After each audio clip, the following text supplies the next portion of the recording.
যুক্ত হয়েছে সবাই?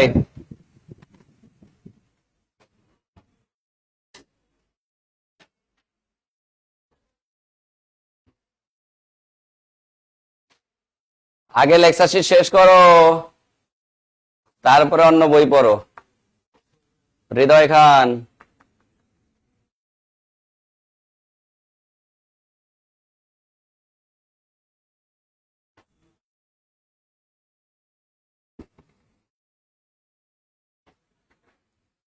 আচ্ছা আমরা পর্ব ওয়ানে কি পড়ছিলাম? চতুর্ভুজ বেসিক না? আয়তক্ষেত্র আর বর্গ শেষ হয়েছিল না? আজকে কি পড়বো? আজকে সামুদ্রিক বাকি আছে, রম্বস, ট্রাপিজিয়াম। এরপরেই আমরা ম্যাথমেটিক্সে চলে যাব। তো এগুলো বেসিকে আর সময় লাগবে না, কারণ আমরা প্রথম ক্লাসের বেসিকেই আমরা সব শিখে ফেলছি। পরের বেসিক গুলো জাস্ট ওটার অনুরূপ প্যাটার্ন ফলো করে আমরা কাজ করব।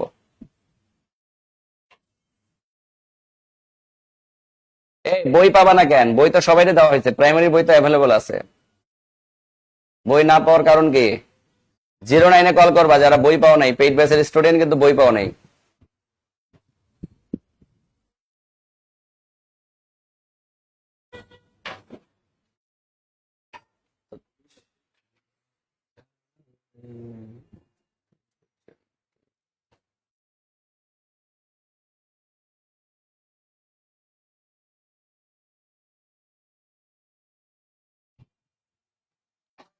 আচ্ছা, তাহলে হয়তো বা শেষ হয়ে গেছে। যদি বলে যে 20 তারিখে বই পাবা, তাহলে 20 তারিখ পর্যন্ত একটু অপেক্ষা করো। 20 তারিখ তো আজকেই, 21 তারিখ আজকে। আজকে 20। আজকে যদি আসার কথা বলে তাহলে আজকে অবশ্যই বই আসবে। বই আসলে ঈদের আগে পেয়ে যাবা, সমস্যা নেই।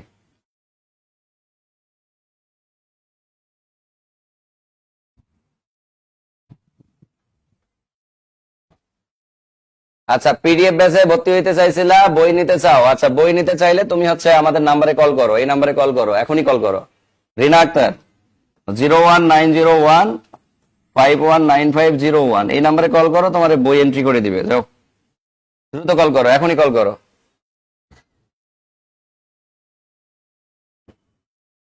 পিডিএফ নিয়ে তোমরা কি পড়বা? তোমরা পিডিএফ নিয়ে যে ভর্তি হইছো, কিছু কিছু স্টুডেন্ট দেখতেছি পিডিএফ নিয়ে ভর্তি হইছো। তোমরা পিডিএফ এ কি পড়বা? তোমরা স্ক্রিনের উপর মনোযোগ ধরে রেখে কি পিডিএফ দিয়ে পড়া যায়?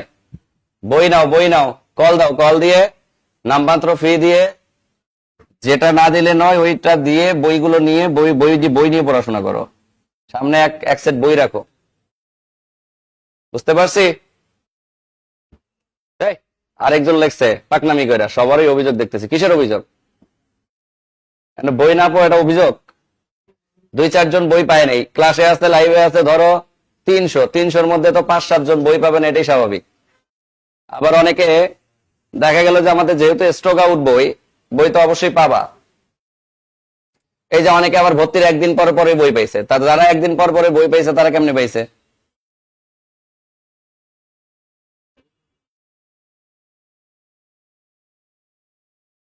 হ্যাঁ, বই নিয়ে পড়তে হবে। ওকে, আচ্ছা, এখন আমরা ক্লাসের টাইম আর নষ্ট করব না। আমরা এখন ক্লাসের টপিকের বাইরে আর কেউ কমেন্ট করব না। আর ক্লাসের টপিকের বাইরে যদি কেউ কমেন্ট করি তাহলে তার লিস্ট চলে যাবে ব্লক লিস্ট। কোন লিস্টে চলে যাবে? Block list. আবারও বলতেছি, কেউ পড়ার টপিকের বাইরে কোনো কথা বলবো না। যার যত কমপ্লেন 01901519501-এ কল করব, কল করে 09-এ কল করব, কল করে আমরা কমপ্লেন করব। কিন্তু এখানে আর কোনো কমেন্ট করব না। পড়ার সময় শুধুমাত্র পড়া নিয়ে কথা বলবো। পড়ার সময় বাইরের কোন টিচারের নামও যদি কেউ মেনশন করো, তাহলে তোমার লিস্ট চলে যাবে ব্লক লিস্টে। কারণ কিছু ভাইরাস আছো, তোমরা নিজেরা কমেন্ট করো, উল্টাপাল্টা কমেন্ট করো। আবার কিছু কিছু আছে ফেক আইডি দিয়ে যুক্ত হয়ে নিজেই টিচার, নিজেই আবার নিজের প্রশংসা করে ভিতরে গিয়ে। এই ধরনের কেউ থাকলে তার লিস্ট চলে যাবে ব্লক লিস্টে। ঠিক আছে? তো কারো যদি ইচ্ছা থাকে যে তুমি যাবা ব্লক লিস্টে, তাইলে কোনো সমস্যা নাই, তুমি উল্টাপাল্টা কমেন্ট করো পড়ার বাইরে। ক্লাসের নেক্সট থেকে আমি আমার পুরো অ্যানাউন্সমেন্ট, অর্থাৎ পুরো যারা ম্যানেজমেন্টে আছে সবাইকে বলে দিছি যে ক্লাসের টপিকের বাইরে যারা কমেন্ট করবে এরা ভাইরাস। ক্লাসের টপিকের বাইরে যারা কমেন্ট করবে এরা ভাইরাস। সো ভাইরাস কিন্তু আমরা জব মেডিসিন পছন্দ কম করি, ভাইরাস কিন্তু রাখবো না, ভাইরাসের ডিরেক্ট ব্লক লিস্টে ঢুকাই দেব, একদম স্টপ, কোনো কমেন্ট হবে না, কোনো বাইরের কোনো কথা হবে না, ঠিক আছে? বাইরের যেই যে কমেন্ট করবা তার হায়াত কমে যাবে, আগে বলে দিলাম। বই সংক্রান্ত সমস্যা, আদার্স এক্সেট্রা সমস্যা 01901519509 এ কল করবা, কমপ্লেন করো, কমপ্লেন সলভ হয়ে যাবে। কিন্তু বাড়তি একটা কমেন্ট, একটা আদার্স কোনো কিছু করবা না, কোন টিচারের নাম এখানে মেনশন করবা না। কিছু কিছু ভাইরাস আছে ফেক আইডি দিয়ে যুক্ত হয়ে নিজেই টিচার, নিজের নামে নিজে প্রশংসা করে। হ্যাঁ, ওই নাই কেন, এই নাই কেন, এই ধরনের কমেন্ট যদি এরকম করছো তাহলে খবর আছে। আমরা যা দিচ্ছি তা নেও, ভালোভাবে নেও। পড়ায় চলে গেলাম, আমরা বর্গ শেষ করছিলাম। আজকে আমরা রম্বস নিয়ে কথা বলবো। কি নিয়ে কথা বলবো? রম্বস। হেডিং দাও, রম্বস। দেখো, এই রম্বসের একটা বড় বৈশিষ্ট্য কি বলো ভাইয়া? রম্বসের বড় বৈশিষ্ট্য হচ্ছে এর সবগুলো বাহু সমান হয়। সবগুলো বাহু কি হয়? সমান হয়। অর্থাৎ এটা যদি এ হয়, এটাও এ, এটাও এ, এটাও এ। তার মানে এটার এক নাম্বার বৈশিষ্ট্য হচ্ছে এর সকল বাহু কি সমান, এর সকল বাহু সমান। সবাই একটু হেডিং সুন্দরভাবে লিখে নেই। 2 নাম্বার বৈশিষ্ট্য কি বলো ভাইয়া? 2 নাম্বার বৈশিষ্ট্য হচ্ছে এর বিপরীত কোণগুলো সমান। এর বিপরীত কোণগুলো কি? এই কোণ, এই কোণ, এই কোণ, এই কোণ। তাহলে আমরা এখানে লিখতে পারি এর বিপরীত কোণগুলো সমান। এর বিপরীত কোণগুলো সমান। এর বিপরীত কোণগুলো সমান। এর বিপরীত কোণগুলো সমান। 3 নাম্বার বৈশিষ্ট্য বলো, এর কর্ণ কি সমান না অসমান? হ্যাঁ, এর কর্ণ অসমান। এই যার কর্ণ অসমান তার কি কর্ণের সূত্র হয়? হয় না, এটা আগের ক্লাসে পড়াইতেছিলাম সুন্দর করে। এবার দেখো 4 নাম্বার বৈশিষ্ট্য। 4 নাম্বার বৈশিষ্ট্য হচ্ছে আমরা যদি কোনো কারণে, দেখো তোমাকে যদি বলে রম্বসের যে কোনো একটি বাহুকে বর্ধিত করলে এর বহিস্থ কোণগুলোর কি হয়? এর বহিস্থ কোণগুলোর দেখো, একটা বাহুকে যদি তুমি বর্ধিত করো, একটা স্থূল কোণ হয়, আরেকটা কি হয় বলো? সূক্ষ্ম কোণ হয়। কেন? কারণ এক পাশে স্থূল কোণ থাকার কারণে বাইরেটা হয় সূক্ষ্ম কোণ, আর আরেক পাশে সূক্ষ্ম কোণ থাকার কারণে বাইরেটা কি হয়?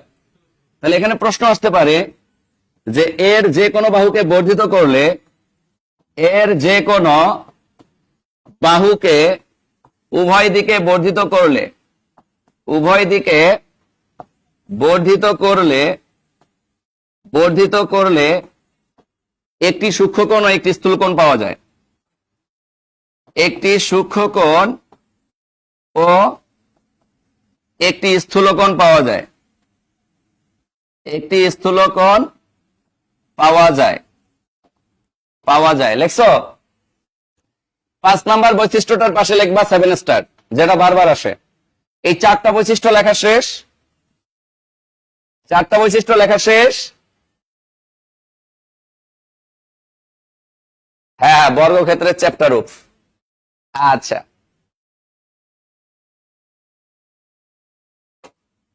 আয়তক্ষেত্রের সব সমাধান বুঝবা যখন ম্যাথ শেষ করব।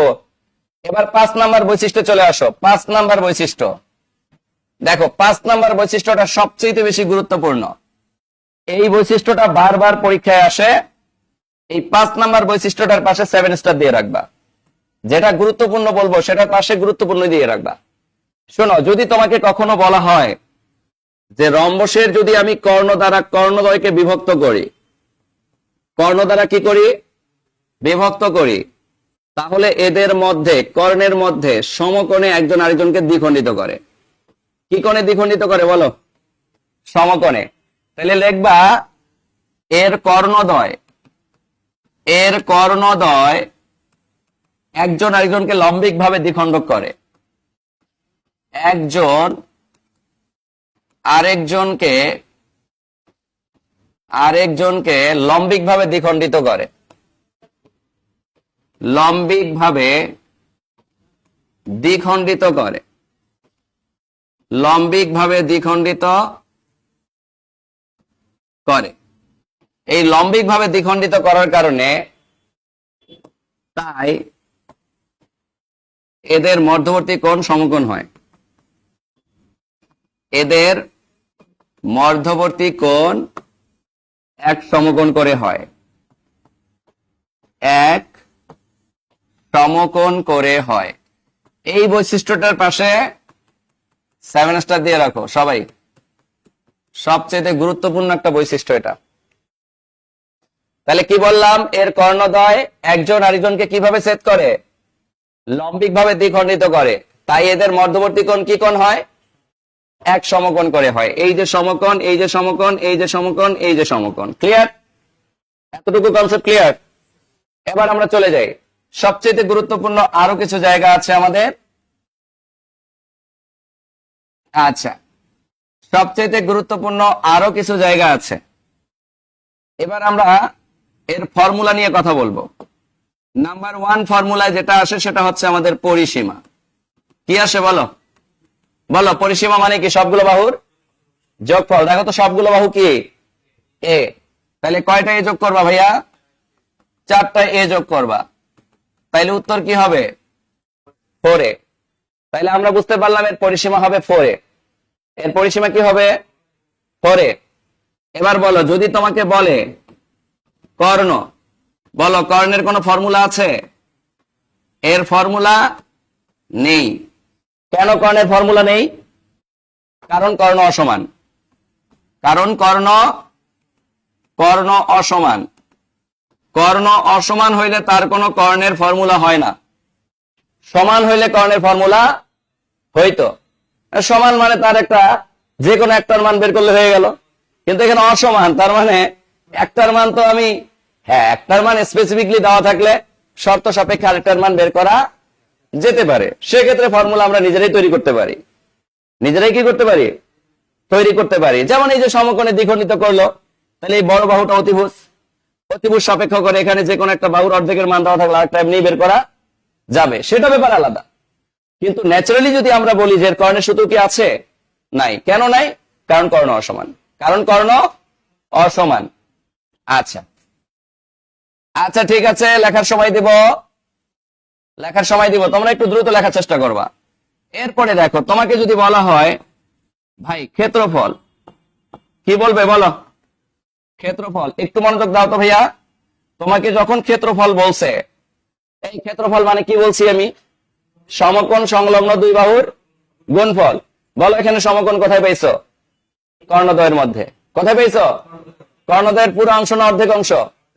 তাহলে কর্ণদ্বয়ের অর্ধেক অংশের মধ্যে সমকোণটা পাওয়ার কারণে এখানে আমরা অর্ধেক লিখি আর ইনটু লিখি কর্ণদ্বয়ের গুণফল।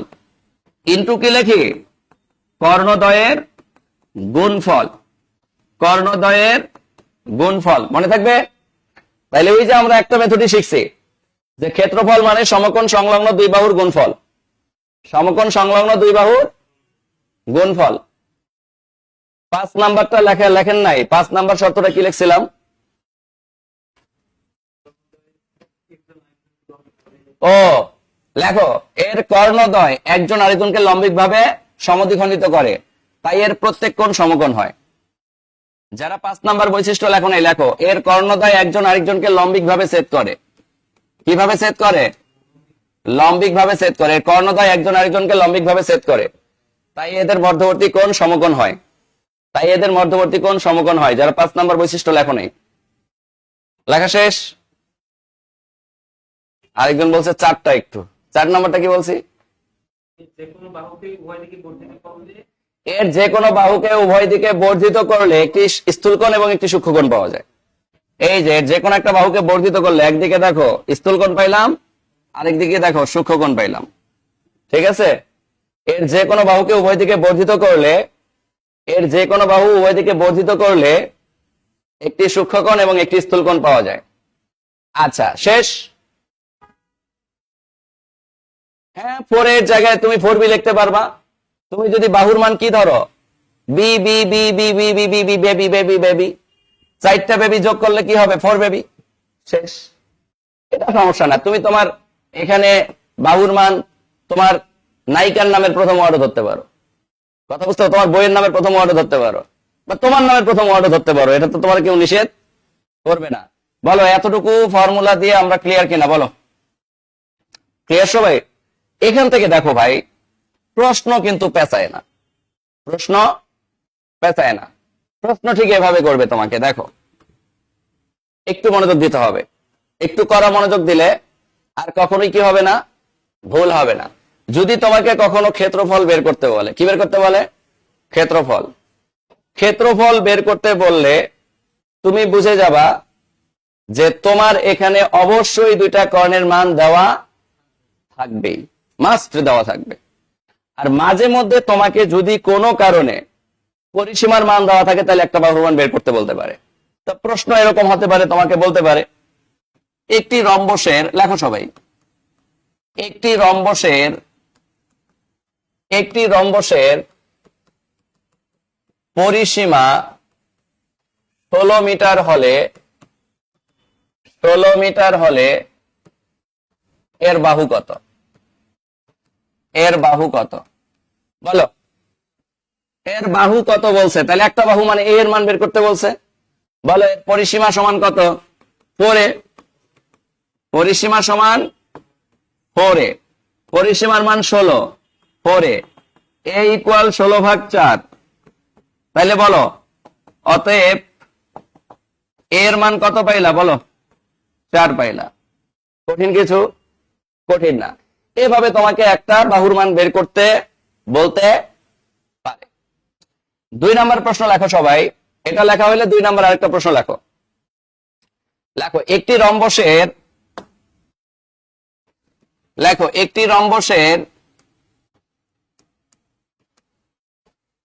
রম্বসের ক্ষেত্রফল কি দেওয়া আছে, বলো ক্ষেত্রফল 50 বর্গমিটার, 50 বর্গমিটার এবং এর একটি কর্ণ কি দেওয়া আছে, একটি কর্ণ 10 মিটার হলে অপর কর্ণ কত, অপর কর্ণ কত। তো দেখো তোমাকে ক্ষেত্রফল বের করতে না বলে যদি কঠিন করে, প্রশ্ন এতটুকুই কঠিন করতে বলতে পারে, তোমার একটা কর্ণের মান দেওয়া থাকবে, ক্ষেত্রফল দেওয়া থাকবে, অপর কর্ণ কি করতে বলবে, বের করতে বলবে। তো তুমি তো জানো রম্বস মানেই তার সমকোণ থাকে কর্ণদ্বয়ের মধ্যে। তাইলে বলো আমরা সবাই জানি আজা মানে কি, আমরা জানি রম্বসের ক্ষেত্রফল, বলো রম্বসের ক্ষেত্রফল সমান হাফ ইন্টু কর্ণদ্বয়ের গুণফল, হাফ ইন্টু কর্ণদ্বয়ের গুণফল। তাইলে কর্ণ গুণন কর্ণ লিখলাম, কর্ণদ্বয় মানে কর্ণ গুণন কর্ণ। একটা কর্ণের মান দেওয়া আছে, বলো ক্ষেত্রফলের মানও দেওয়া আছে, ক্ষেত্রফলের মান কত 50, হাফ ইন্টু একটা কর্ণের মান 10 গুণন অপর কর্ণ। এটার মানই তো বের করতে বলছে নাকি, বের করে যাবে না, বলো কত হবে 5 দুগুণে 10। তাইলে অপর কর্ণটা এই 5 যদি আমি এ পাশে নিয়ে আসি তাহলে কত পাইলাম 10। কথা কি বুঝতে পারছি? যদিও 10 হওয়ার কথা না, কারণ কর্ণ তো অসমান হয়, তার মানে আমরা মানে ভুল করছি। অনেক সময় মানে কি হইতে পারে, ভুল হইতে পারে, এই জন্য বানায় দেওয়া খুব মুশকিল, বানায় দেওয়া কি বহুত মুশকিল। কারণ একটা 10 হলে আরেকটা 10 হওয়ার সম্ভাবনা কম। ধরো এটা 20, এটা কত মিটার 20 মিটার। আচ্ছা কর্ণের মানটা 20 দিয়ে দাও, যেহেতু একই হয়ে গেছে, একই কিন্তু হবে না, এটা 20 ধরে নাও। যদি 20 ধরে নাও তাহলে কত হয় বলো, 10 দুগুণে 20। তাহলে এবার দেখো অপর কর্ণটা কি পাইলা, তাহলে অপর কর্ণটা হবে 50/10, কত পাইলা, এবার কিন্তু অসমান চলে আসছে।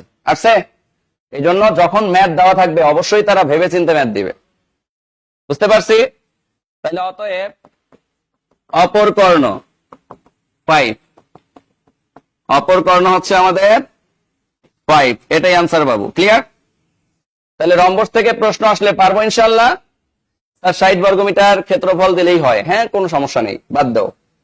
যেটা গেছে গেছে, যত বর্গমিটারই থাক কর্ণের মানগুলোর মধ্যে তারতম্য থাকবে, ওরা তারতম্য দিয়ে দিবে প্রশ্নে। বুঝতে পারছি সবাই? এই পারবো ইনশাল্লাহ? পারা যাবে? কথা কয় না। পারবো পারবো। অনেকে ঘুমায়, আগের ক্লাসে ধমক দেয় নাই, কয় স্যার ধমক দিলেন না আর ঘুমিয়ে গেছে। 2-3 জন ঘুমিয়ে যাওয়ার পর ঘুম থেকে উঠে বলে স্যার কমেন্ট করলাম, হ্যাঁ আপনি ধমক দেন নাই, ঘুমিয়ে গেছি। এই তো দেখছো অনলাইনের স্টুডেন্ট আমার কি অ্যাক্টিভ। যাক, আমার কলিজার বোন কলিজার ভাইয়েরা কি পরিমাণে অ্যাক্টিভ। আসেন এবার চলে যাব আমরা সামন্তরিকে। হেডিং দেই সামন্তরিক। এই সামন্তরিকে আমরা দুনিয়ার ভুল ইনফরমেশন শিখছি। এই ভুল ইনফরমেশন গুলোকে আগে সঠিক করে নেই। বলো, সামন্তরিকের ক্ষেত্রে যে ঘটনাটা ঘটে সেটা হচ্ছে এর বিপরীত বাহুগুলো কি হয়? সমান। ধরো এটা এ, তাহলে এটাও কি? এটা বি, এটাও কি? বি। তাহলে এর 1 নাম্বার বৈশিষ্ট্য কি বলো? এর বিপরীত বাহু সমান ও কি? সমান্তরাল। সমান ও সমান্তরাল। 2 নাম্বার বৈশিষ্ট্য হচ্ছে এর বিপরীত কোণগুলো সমান। এর বিপরীত কোণগুলো কি বলো? সমান। এর বিপরীত কোণগুলো সমান। 3 নাম্বার বৈশিষ্ট্য হচ্ছে এর কর্ণ কি বলো? অসমান। এর কর্ণ অসমান, তাই এর কর্ণের কি নাই? সূত্র হবে? এই সামুদ্রিকের কর্ণের সূত্র হবে? কেন হবে না? কর্ণ অসমান। অসমান হইলে কর্ণের সূত্র হয় না। অসমান হইলে কর্ণের সূত্র হয় না। 4 নাম্বার বৈশিষ্ট্য লেখো। এখানেও যদি তুমি কোন একটা বাহু বর্ধিত করো, বলো একটা সূক্ষ্মকোণ একটা কি হবে? স্থূলকোণ হবে। একটা সূক্ষ্মকোণ একটা কি হবে? স্থূলকোণ হবে। তাহলে এখানে লিখতে পারো যে এর যে কোনো বাহুকে বর্ধিত করলে, যে কোনো বাহুকে উভয় দিকে বর্ধিত করলে, উভয় দিকে বর্ধিত করলে একটি সূক্ষ্মকোণ ও একটি স্থূলকোণ পাওয়া যায়। এই দেখো, এই যে বাহুকে বর্ধিত করলাম, বাইরে পেলাম স্থূলকোণ, বাইরে বর্ধিত করলাম, পাইলাম সূক্ষ্মকোণ। ক্লিয়ার? তাহলে এর যে কোনো বাহুকে উভয় দিকে বর্ধিত করলে একটি স্থূলকোণ এবং একটি সূক্ষ্মকোণ পাওয়া যায়। Clear clear clear clear clear clear? বলো। আরেকজন অনেকদিন পর আসছে, অনেকদিন পর আসছো, ভালো আছি, আর কোনো কমেন্ট করবে না, ঠিক আছে? এই সোহাগ সাহেব, এসিটা দিতে বলো। ওকে, সবাই ক্লিয়ার? এবার আসো ভাই, এই সামান্তরিক থেকে যদি আমাকে এবার প্রশ্ন করে, এগুলো তো লেখা শেষ, আমার সাথে সাথেই তো লিখে ফেলা উচিত তোমাদের। বুঝলাম না, অনেকে লেখে না, এরা কি হাতের লেখা স্লো? এই বুইরা বয়সে যদি এখন ক্লাস 1-এর বাচ্চার মতো লেখো তোমরা, তাহলে হবে? বুইরা বয়সে বিমরতি করলো হইবে? বলো, প্রথম প্রশ্ন, এই পরিসীমা, বলো পরিসীমা সমান কি? সবগুলো বাহুর এ আছে কয়টা বলো? তাহলে এ প্লাস এ। বেবি আছে কয়টা বলো? 2টা, বেবি প্লাস বেবি। এবার আসো, যদি তোমাকে কর্ণের কথা বলে, কর্ণ সমান কি হবে? সূত্র হবে না। সূত্র কেন হবে না? কর্ণ অসমান, তাই। কর্ণ অসমান হলে সূত্র হয় না। নোটও লিখে দিলাম পাশে, যাও। এরপরে সবচেয়ে গুরুত্বপূর্ণ জায়গায় চলে আসছে। এখানে ক্ষেত্রফলটা অনেকেই বোঝে না, এবার খুব ভালো করে বুঝি। দেখো, এখান থেকে কিন্তু একটা প্রশ্ন আসে, আমি প্রশ্নের ব্যাখ্যাটাও দিব, পাশাপাশি তোমাদেরকে লেখাবো।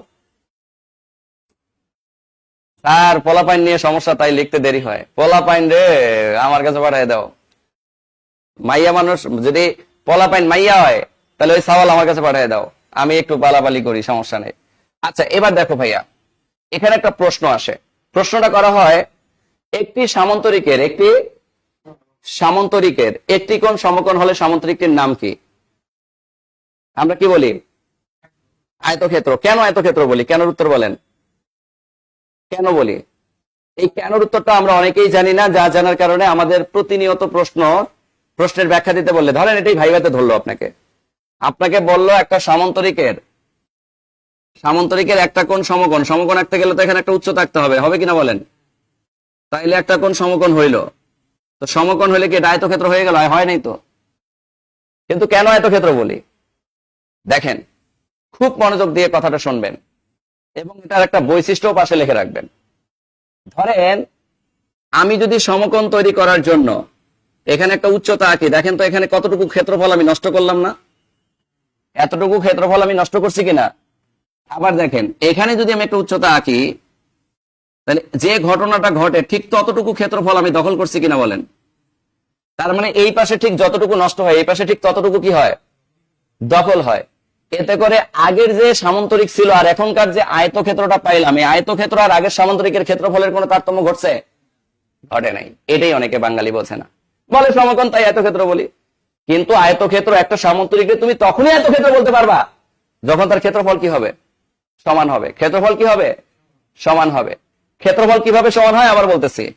এটা একটা সামান্তরিক ছিল, এই সামান্তরিকটাকে যখন আমি উচ্চতা আঁকলাম, উচ্চতা আঁকার ফলে এখানে ঠিক যতটুকু ক্ষেত্রফল আমি নষ্ট করলাম, এখানে উচ্চতা আঁকার ফলে ঠিক ততটুকু ক্ষেত্রফল আমি আবার ভেতরে দখল করে দিলাম।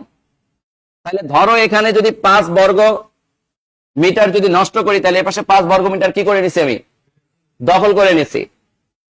তাইলে এখানে তোমরা একটা নোট করে নিতে পারো যে সামান্তরিকে উচ্চতা আঁকলে, সামান্তরিকে উভয় দিকে উচ্চতা আঁকলে, খুব গুরুত্বপূর্ণ বৈশিষ্ট্য, উভয় দিকে উচ্চতা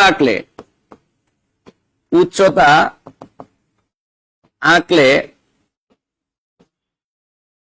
সামান্তরিক ও আয়তক্ষেত্রের ক্ষেত্রফল সমান হয়। সামান্তরিক ও আয়তক্ষেত্রের ক্ষেত্রফল সমান হয়। ক্ষেত্রফল সমান হয়, লিখছ? ক্ষেত্রফল সমান হয়। তাই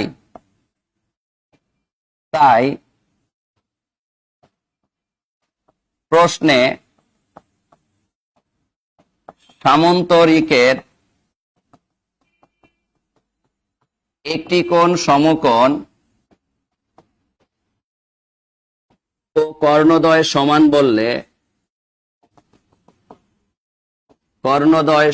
বললে আয়তক্ষেত্র হয়। আয়তক্ষেত্র হয়। এই প্রশ্নটা কতগুলো জব পরীক্ষায় যে আসছে তার হিসাব নেই। তাহলে এবার কি ব্যাখ্যাটা বুঝছো? আমার কথা হচ্ছে, জ্যামিতি শিখবো আমরা, প্র্যাকটিক্যালি শিখবো। কিভাবে শিখবো? প্র্যাকটিক্যালি শিখবো। সামান্তরিকের সাথে আয়তক্ষেত্রের অনেকগুলো পার্থক্য চাই, কোনো পার্থক্য নাই। পার্থক্যের মধ্যে একটাই, বিপরীত বাহু সমান ও সমান্তরাল। কিন্তু আয়তক্ষেত্র আঁকলে প্রত্যেকটা সমকোণ হয়, আর সামান্তরিকের ক্ষেত্রে কি হয় না? সমকোণ হয় না। কিন্তু যদি আমি সামান্তরিকের এই বাহুটাকে একটা উচ্চতা আঁকি, তাইলে এখানে ঠিক যতটুকু জায়গা নষ্ট করি, এখানে উচ্চতা আঁকার ফলে ঠিক ততটুকু জায়গা কি হয়? দখল হয়। এতে করে আগের সামান্তরিক আর বর্তমানে আমি যে এক আয়ত নতুন আঁকলাম, এই আয়তের ক্ষেত্রফল আর আগের সামান্তরিকের ক্ষেত্রফল, এই দুটোই সমানই থাকে। দুটোই কি থাকে? এই জন্য প্রশ্নে যখন বলবে একটি সামান্তরিকের একটি কোণ সমকোণ হলে সামান্তরিকটির নাম কি? আয়তক্ষেত্র। একটি সামান্তরিকের কর্ণদ্বয় সমান হলে ওই সামান্তরিকটির নাম কি? আয়তক্ষেত্র। ক্লিয়ার? তাহলে একটা সামান্তরিকের কোণ সমকোণ হইলো আয়তক্ষেত্র, কর্ণ সমান হইলো কি? আয়তক্ষেত্র। ক্লিয়ার? সবাই ক্লিয়ার? কথা বলছি, কথায় কথায় তো লিখে নিবা। সামান্তরিকের উভয় দিকে উচ্চতা আঁকলে সামান্তরিক ও আয়তক্ষেত্রের ক্ষেত্রফল সমান হয়, এগুলো তো বলছি কথায়। তাই প্রশ্নে সামান্তরিকের একটি কোণ সমকোণ ও কর্ণদ্বয় সমান হলে, কর্ণদ্বয় সমান বললে আয়তক্ষেত্র হয়। কর্ণদ্বয় সমান বললে কি হয়? আয়তক্ষেত্র হয়। তোমার মতো করে লিখে নাও না আমার কথাগুলো। ক্লিয়ার? এই জন্য আমরা এই জায়গায় যেটা করি, এখানে শুধু লিখে নাও যে একটি সামান্তরিকের একটি কোণ সমকোণ বা কর্ণদ্বয় সমান বললে সামান্তরিকটার নাম কি হয়? আয়তক্ষেত্র। কেন আয়তক্ষেত্র হয়? কারণ এদের ক্ষেত্রফল সমান থাকে। এবার বলো, এটা যদি একটা সমকোণ ধরি, তাহলে এটা ভূমি আর এটা কি উচ্চতা। তাহলে এটার ক্ষেত্রফল মানেই তো সমকোণ সংলগ্ন দুই বাহুর গুণফল। এবার বলো সমকোণ কোথায় পেয়েছে? উচ্চতা আর ভূমির মধ্যে। এই জন্য এর ক্ষেত্রফলে কি বলা হয় বলো? ভূমি গুণন উচ্চতা।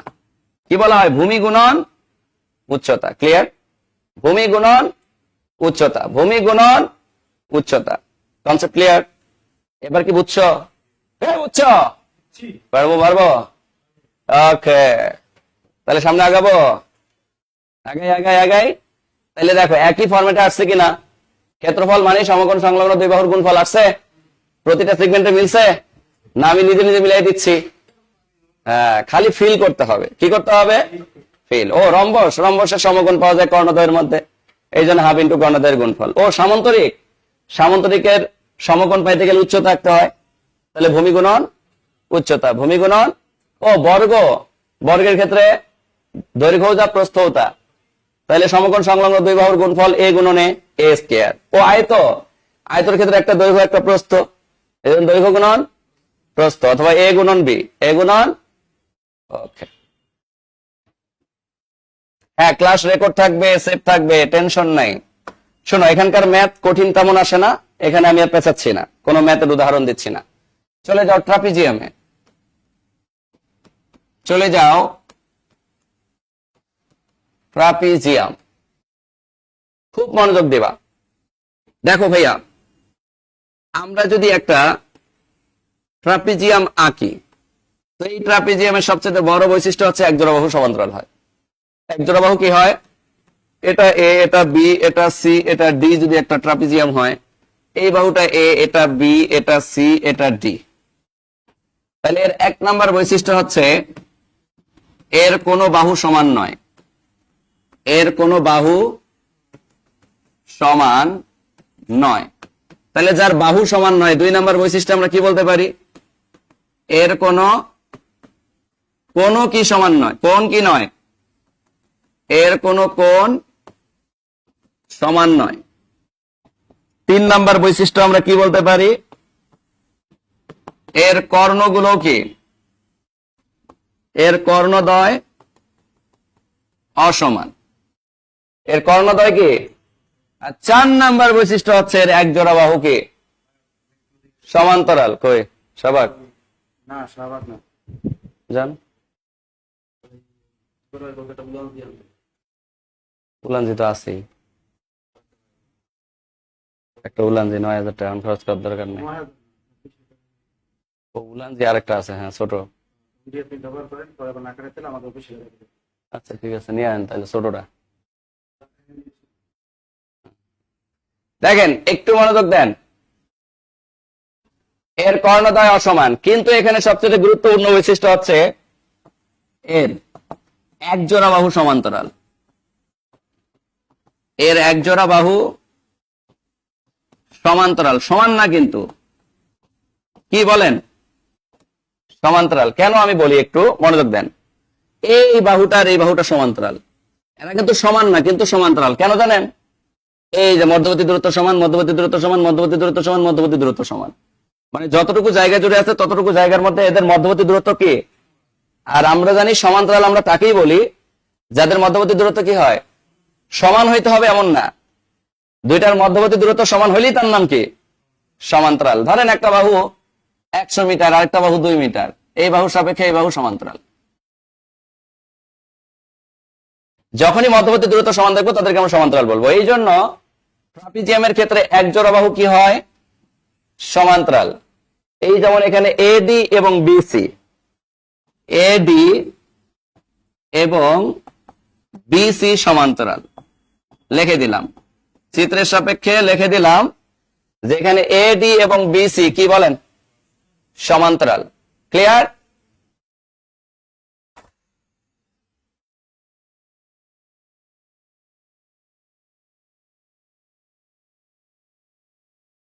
ক্লিয়ার সবাই? ক্লিয়ার? আচ্ছা, এবার আমরা পরের পর্বে চলে যাই। দেখো, পরের জায়গায় চলে যাই।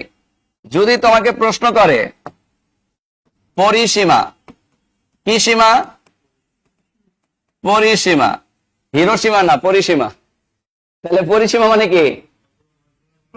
সবগুলো বাহুর সবগুলো সীমানার যোগ। তাহলে বলো সীমানা কয়টা? চারটা সীমানা কি সমান না অসমান? অসমান। একটা সীমানা এ, একটা বি, একটা সি, একটা ডি। তাহলে পরিসীমা কি হবে? আ প্লাস বা প্লাস সা প্লাস ডা, অর্থাৎ এ প্লাস বি প্লাস সি। এবার বলো কর্ণ কি হবে? কর্ণ সূত্র হবে না। কেন সূত্র হবে না বলো? কর্ণ অসমান। কর্ণ, যেখানে কর্ণ অসমান তার কর্ণের সূত্র হয় না। কর্ণের সূত্র হয় না। Last one. এবার দেখো বিপদে পড়বা ক্ষেত্রফলে গিয়ে। এবার বলো ক্ষেত্রফল। ক্ষেত্রফল মানে কি? সমকোণ সংলগ্ন দুই বাহুর। এখানে কি সমকোণ আছে? দেখো সমকোণ তৈরি করব আমরা। এই যে উচ্চতা আঁকলাম, এই যে উচ্চতা আঁকলাম, দেখো উচ্চতা আঁকার ফলে সমকোণ পাইছি কিনা বলো? পাইছি। কিন্তু সমকোণ পাইলেও এখানে ভূমিটা দেখছো, একটা ভূমি ছোট, একটা কি বড়, একটা ছোট একটা। এই ছোট বড়গুলোকে, ভূমিগুলোকে সমান করার জন্য এখানে হাফ ব্যবহার করা হয়। কি ব্যবহার করা হয়? হাফ ব্যবহার করা হয়। কি ব্যবহার করা হয়? হাফ ব্যবহার করা হয়। হাফ ইন্টু সমান্তরাল বাহুর যোগফল। কারণ দুইটা সমান্তরাল বাহুকে যদি তুমি অর্ধেক দ্বারা ভাগ করো তাহলে সমান সমান সমান্তরাল বাহু পাবা কিনা বলো? কারণ এর আগে তুমি যে ভূমি হিসাবে যাকে কল্পনা করছো সব ক্ষেত্রে ভূমি কি ছিল? সমান ছিল। ভূমি কি ছিল? কথা কি বুঝতে পারছি? এই জন্য এখানে আমরা একটা হাফ ব্যবহার করি। তো সমকোণ সংলগ্ন দুই বাহুর মধ্যে একটা উচ্চতা থাকে, একটা কি থাকে? উচ্চতা। এই জন্য হাফ ইন্টু উচ্চতা ইন্টু কি দেই আমরা? সমান্তরাল বাহু দেই না, সমান্তরাল বাহু দুইটার যোগফল দেই। কারণ সমান্তরাল বাহুর যোগফলের অর্ধেক। এই জন্য হাফ ইন্টু উচ্চতা ইন্টু সমান্তরাল বাহুর যোগফল। সমান্তরাল বাহুর যোগফল, সমান্তরাল বাহুর যোগফল। তাহলে এখানে অতিরিক্ত একটু মনে রাখবো। কি মনে রাখবো? যে এখানে সমকোণ রূপে এইচ পাইছি, ঠিক আছে। কারণ এখানে দুইটা উচ্চতা দিয়ে পুরো ট্রাপিজিয়ামটাকে আমি কি করে ফেলছি? অর্ধেক করে ফেলছি। কি করে ফেলছি? অর্ধেক করে ফেলছি। কারণ এই মান আর এই মানের ক্ষেত্রফল যোগ করলে এটা সমান পাওয়া যায়। তার মানে উচ্চতা দিয়ে পুরো ট্রাপিজিয়ামটাকে কি করছি? অর্ধেক করে ফেলছি। এই জন্য হাফ ইন্টু উচ্চতা, হাফ ইন্টু উচ্চতা। কিন্তু হাফটা আবার কি যুক্ত হয়? এই সমান্তরাল দুই বাহু যুক্ত যোগফলের সাথে যুক্ত হয়। হাফ ইন্টু উচ্চতা ইন্টু সমান্তরাল দুই বাহুর যোগফল। কারণ এই দুটা বাহু সমান না, কিন্তু এই দুটা বাহুর যোগফলকে যদি আমি হাফ দ্বারা ভাগ করি তাহলে দুটা কি হয়ে গেল? ধরো এটা 10 মিটার আর এটা 20 মিটার। 20 আর 10 যোগ করলাম, হইল কত? সামনে হাফ লাগাই দিলাম, হইল কত? তাহলে সমান সমান হয়ে গেল না? এই জন্য লেখা হয় হাফ ইন্টু উচ্চতা ইন্টু সমান্তরাল দুই বাহুর যোগফল, বা সমান্তরাল বাহুর যোগফল। সমান্তরাল বাহুর যোগফল মনে থাকবে, মনে থাকবে। সমান্তরাল বাহুর যোগফল, সমান্তরাল বাহুর হাফ ইন্টু উচ্চতা ইন্টু সমান্তরাল বাহুর যোগফল। একটু লিখে নাও, লিখে নাও, লিখে নাও আমার কলিজার ভাই, কলিজার বোন। এবার আমরা একটা ম্যাথ করি। ধরো তোমার একটা ম্যাথ দিল, একটি ট্রাপিজিয়ামের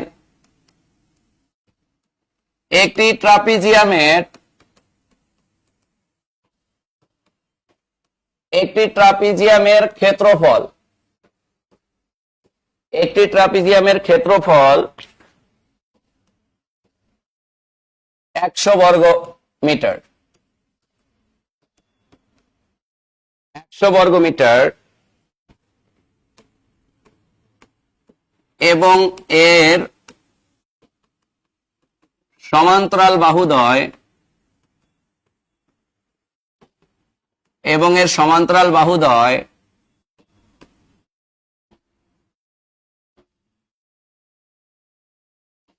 20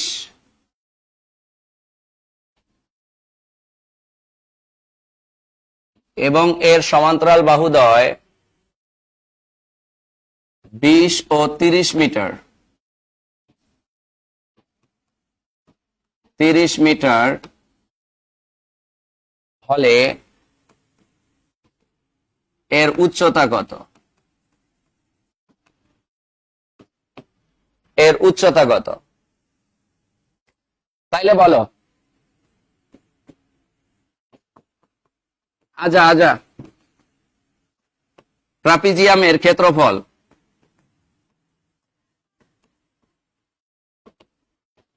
বলো। ট্রাপিজিয়ামের ক্ষেত্রফল কি? হাফ উচ্চতা ইন্টু সমান্তরাল দুই বাহুর যোগফল। উচ্চতা সমান্তরাল বাহুর যোগফল কত? 30 যোগ 20 যোগ 30, 20 যোগ 30 ডিরেক্ট বসাইলাম। ট্রাপিজিয়ামের ক্ষেত্রফল দেওয়া আছে কত বলো? 100। হাফ ইন্টু উচ্চতা ইন্টু 50, তাহলে কত পাইলাম? 25। তাহলে বলো উচ্চতা ইকুয়াল কত? 100 ভাগ 25, 4 25 100। তাইলে অতএব উচ্চতা ইকুয়াল কত পাইলাম বলো? 4। কঠিন ছিল? বলো বলো বলো বলো বলো। কঠিন? পারবো? পারা যাবে না? কোনটা এটা? চিত্র আকার কি আছে? ধরো এই যে ট্রাপিজিয়াম, এটা 20 মিটার, এটা 30 মিটার, এটা উচ্চতা। তাহলে তোমার দুই বাহুর সমান্তরাল দুই বাহু দেওয়া আছে, দুইটার যোগফল বের করতে বলছে উচ্চতা, পুরোটার ক্ষেত্রফল দেওয়া আছে, ক্ষেত্রফল কত? 100। তুমি এইচ এর মান বের করবা। ক্লিয়ার? ওকে, বাই বাই, টাটা। চলে যাব ম্যাথে। এবার চলে যাই আমরা আমাদের মিশনে। চলে এসেছি রে বোন। ওরে ভাই, দেখেন দেখেন প্রথম ম্যাথের সূত্রটা কি তা বলেছে। এই পারবো কিনা বলেন। দ্রুত পারতে হবে, না পারলে বিয়ে হবে না, স্বামী থাকবে না, বউ থাকবে না। ঠিক আছে, পারতে হবে। এই সামন্তরিক বলেছে, সামন্তরিকের ক্ষেত্রে বিপরীত বাহুগুলো সমান কিন্তু কোনো সমকোণ পাওয়া যায় না। কিন্তু আমাকে কি আঁকতে হয় বলেন? উচ্চতা আঁকতে হয়। তাহলে ভূমি গুণন উচ্চতা আছে কিনা? ভূমি গুণন উচ্চতা বলেন। আছে মিস্টার ঘ, কেউ আবার হাফ মেরে দিয়েন না। তাহলে ভূমি গুণন উচ্চতা, ভূমি গুণন উচ্চতা। এই প্রশ্ন সলভে কিন্তু আমি খুব কম সময় দিব, কারণ তোমাদের কাছে লেকচার শিট আছে। ঠিক আছে, আপনাদের কাছে লেকচার শিট আছে। 1 2 নাম্বার হচ্ছে যে প্রশ্নটা একটু ব্যাখ্যামূলক, ওখানে গিয়ে আমি ব্যাখ্যা দিব, ওটা লেখার সুযোগ দিব। বাকি চুটকা মুটকা এগুলাতে কিন্তু সময় দিব না। এই চুটকা মুটকা দেওয়ার বলেন না ভাইয়া একটু লেখার সময় দেন, তাহলে কিন্তু আরো একটা ক্লাস লাগবে। আজকে আমি চাচ্ছি চতুর্ভুজ শেষ করে দেব। ক্লিয়ার? ওকে, পরের ম্যাথটা দেখি। পরের ম্যাথটাতে কি বলেছে? আয় বাবা আয়, কই গেলি তাড়াতাড়ি আয়। আমাকে বলেছে কি দেখেন, নিচের কোনটির বৃত্তস্থ চতুর্ভুজ হয় না? বৃত্তস্থ চতুর্ভুজ সবকিছুর হয়, কিন্তু এক ট্রাপিজিয়ামের রম্বসের হয় না। কেন রম্বসের হয় না? দেখেন, রম্বসের ক্ষেত্রে সবগুলো বাহু সমান। এর সবগুলো বাহু সমান। এর যখন আপনি মানে বৃত্ত আঁকতে যাবেন, তখন এই দুইটাকে স্পর্শ করতে চাইলে এই দুইটা বাইরে চলে যাবে। আবার এই দুইটাকে যদি আপনি স্পর্শ করতে যান, তাহলে এই দুইটা আবার কি ভেতরে থেকে যাবে। একমাত্র রম্বস যে হারামজাদার মধ্যবিন্দুতেও কি আঁকা যায় না? বৃত্ত আঁকা যায় না, এই পাশে স্পর্শ করে না। মানে রম্বসের ক্ষেত্রে যদি আপনি এই উপরের নিচেরটা স্পর্শ করতে চান, এই দুটা স্পর্শ করবে না, ভেতরেও আঁকা যায় না, বাইরেও। তাহলে সবসময় মনে রাখবেন, এই মিস্টার রম্বস একটা বাটপার। এর ভেতরে আমরা বৃত্ত আঁকতে পারি না, বৃত্ত আঁকতে পারি না। পরের প্রশ্নে চইলা যায়। কি বলেছে দেখেন, খুবই সিম্পল। এটা ত্রিভুজে শিখে আসছিলাম যে ত্রিভুজ বলুক চতুর্ভুজ বলুক, যদি কোণের অনুপাত দেওয়া থাকে, ত্রিভুজের ক্ষেত্রে 3 কোণের সমষ্টি সমান 180, আর চতুর্ভুজের ক্ষেত্রে 4 কোণের সমষ্টি সমান 360। বলো ভাই, একটা কোণের অনুপাত দেওয়া আছে 1 মানে কি x, পরে আরেকটা কোণের অনুপাত দেওয়া আছে 2 মানে কি 2x, আরেকটা কোণের অনুপাত দেওয়া আছে 2 মানে কি, আরেকটা কোণের অনুপাত 3 মানে কি, এই 4টা কোণের যোগফল কত ডিগ্রি? 360 ডিগ্রি। এখান থেকে আমাকে বৃহত্তম কোণের মান বের করতে বলছে, তার মানে 3x এর মান বের করতে বলছে। খুবই সিম্পল, বলো সবগুলোর যোগ করলে কত হয়? 3 4 5 6 7 8, তাহলে 8x ইকুয়াল 360, x ইকুয়াল 360 ভাগ 8, 8 দ্বারা কাটলে কত হয়? 4 8 32, 40, 5 8 40, 45 ডিগ্রি। কত ডিগ্রি? বলো এই 45 ডিগ্রি কার মান? যদি তোমাকে ক্ষুদ্রতর কোণের মান বের করতে বলতো তাইলে কিন্তু হয়তো ক্ষুদ্রতর কোণ x ইকুয়াল কত? 45। যদি তোমাকে বলতো ক্ষুদ্রতর থেকে বড় কোণের মান, তাহলে 45 গুণন 90, সরি 45, 2 গুণন 45 আর কি, তাহলে 2 গুণন 45 সমান 90। আর যদি তোমাকে বৃহত্তর কোণের মান বের করতে বলতো 3 গুণন 45, বলো 3 5 15, 5 3 4 12 আর 13, 135, তাহলে বৃহত্তম 135 ডিগ্রি। কত ডিগ্রি? এক কথায় মনে রাখবো, যদি আমাকে কখনো 4টা কোণের অনুপাত দেওয়া থাকে তাহলে 4টা কোণের যোগফল ইকুয়াল 360, 4টা কোণের যোগফল ইকুয়াল 360। এখান থেকে ক্ষুদ্রতর বের করতে বললে অনুপাতের দিক থেকে যে সংখ্যাটা সবচেয়ে ছোট সে ক্ষুদ্রতর, অনুপাতের মানের দিক থেকে যে সবচেয়ে বড় সে কি? বৃহত্তর। কোনো সমস্যা নেই, আমাকে তো ক্ষুদ্রতর কোণের মান বের করতে বলতে পারতো। ধরো এই অনুপাতটা এরকম থাকতে পারতো, 2 অনুপাত 3 অনুপাত 4 অনুপাত 5 থাকতে পারতো না? কি করতা? 2x plus 3x plus 4x plus 5x equal কত? 360। অনুপাত যাই থাক না কেন, কোণের অনুপাত মানে কোণগুলোর যোগফল ইকুয়াল 360, কোণগুলোর যোগফল ইকুয়াল 360। ক্লিয়ার? ওকে। আবার যদি পার্থক্য বের করতে বলতো ক্ষুদ্রতর থেকে বৃহত্তর, তাহলে কত ডিগ্রি হইতো? 90 ডিগ্রি হইতো। 135 থেকে 45 বাদ দাও, 135 থেকে 45 বাদ দিলে থাকে কত? 90, তখন পার্থক্য হইতো 90 ডিগ্রি। আসো পরের প্রশ্নে চলে যাই। দেখো সামান্তরিকের কর্ণদ্বয় পরস্পর পরস্পরকে মানে পরস্পর সমান হলে সামান্তরিকটি কি হবে? একটু আগে শিখে আসছি, বলো। একটা সামান্তরিকের যদি কর্ণদ্বয় পরস্পর সমান হয় তাহলে সামান্তরিকটার নাম কি? আয়তক্ষেত্র। একটু আগে শিখে আসলাম না? একটা সামান্তরিকের কর্ণ কখন সমান হয়? যখন সে আয়তক্ষেত্র হয়, তখনই তো তার কর্ণ সমান হয়। তাহলে আমাকে প্রশ্ন করছে সামান্তরিকের কর্ণদ্বয় পরস্পর সমান হলে সামান্তরিকটির নাম কি?